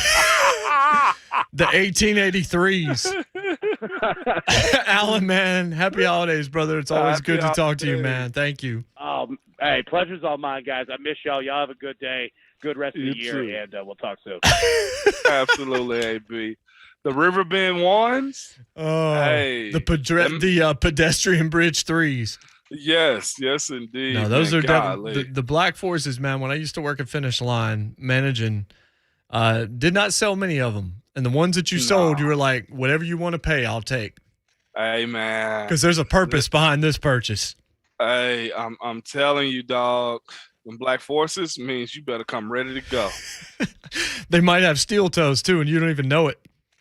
Hey, and with the way those were outfitted, 100%. Absolutely. 615-737-1045. We'll put a bow on this edition of the program, let you know what's coming up tomorrow, including the top 7, bottom 3 on the other side. It is JMart Ramon, 1045 The Zone.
The phenomenal A.J. Brown.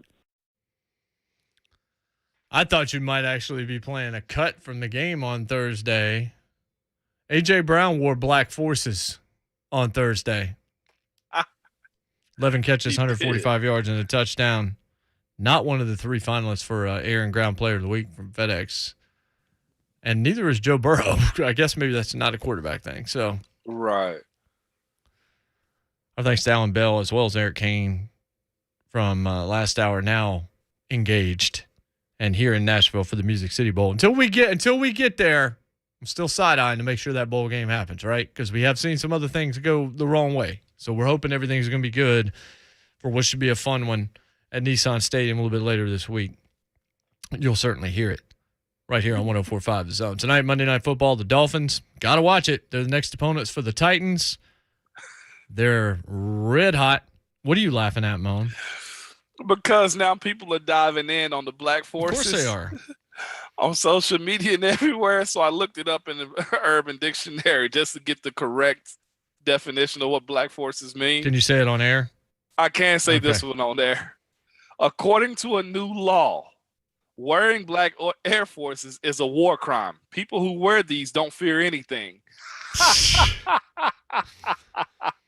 The Giannis photo. Bucks didn't lose a game after Giannis showed up in the black forces in pregame. Like one of the very first responses is, bro has every shoe in the world, looked in the mirror and committed to the forces. Yeah. I'm telling you, if you ever get into a fight, look at the shoes first. Because if they got on black forces, walk away. I'm telling you. At a bar, somebody's talking loud. Look at the shoes. Black forces. Get out of that building ASAP, okay? I used to wear black forces. Somebody looked at me, what's wrong with you, Mo? I said, what you talking about? I said, you got on black forces. I was like, we can't wear black forces no more? It's like, no, unless you about to go do a crime. No, like, you know who owns an entire closet full of black forces? A former Colts receiver. Harvin? That chose some violence back in the day, allegedly. Black forces, dog. Oh my! That's God. what the Titans should. The Titans going into the playoffs should all wear black forces instead of Texans Letterman jackets. I bet Bud got some. Danico. Definitely. Danico has black forces.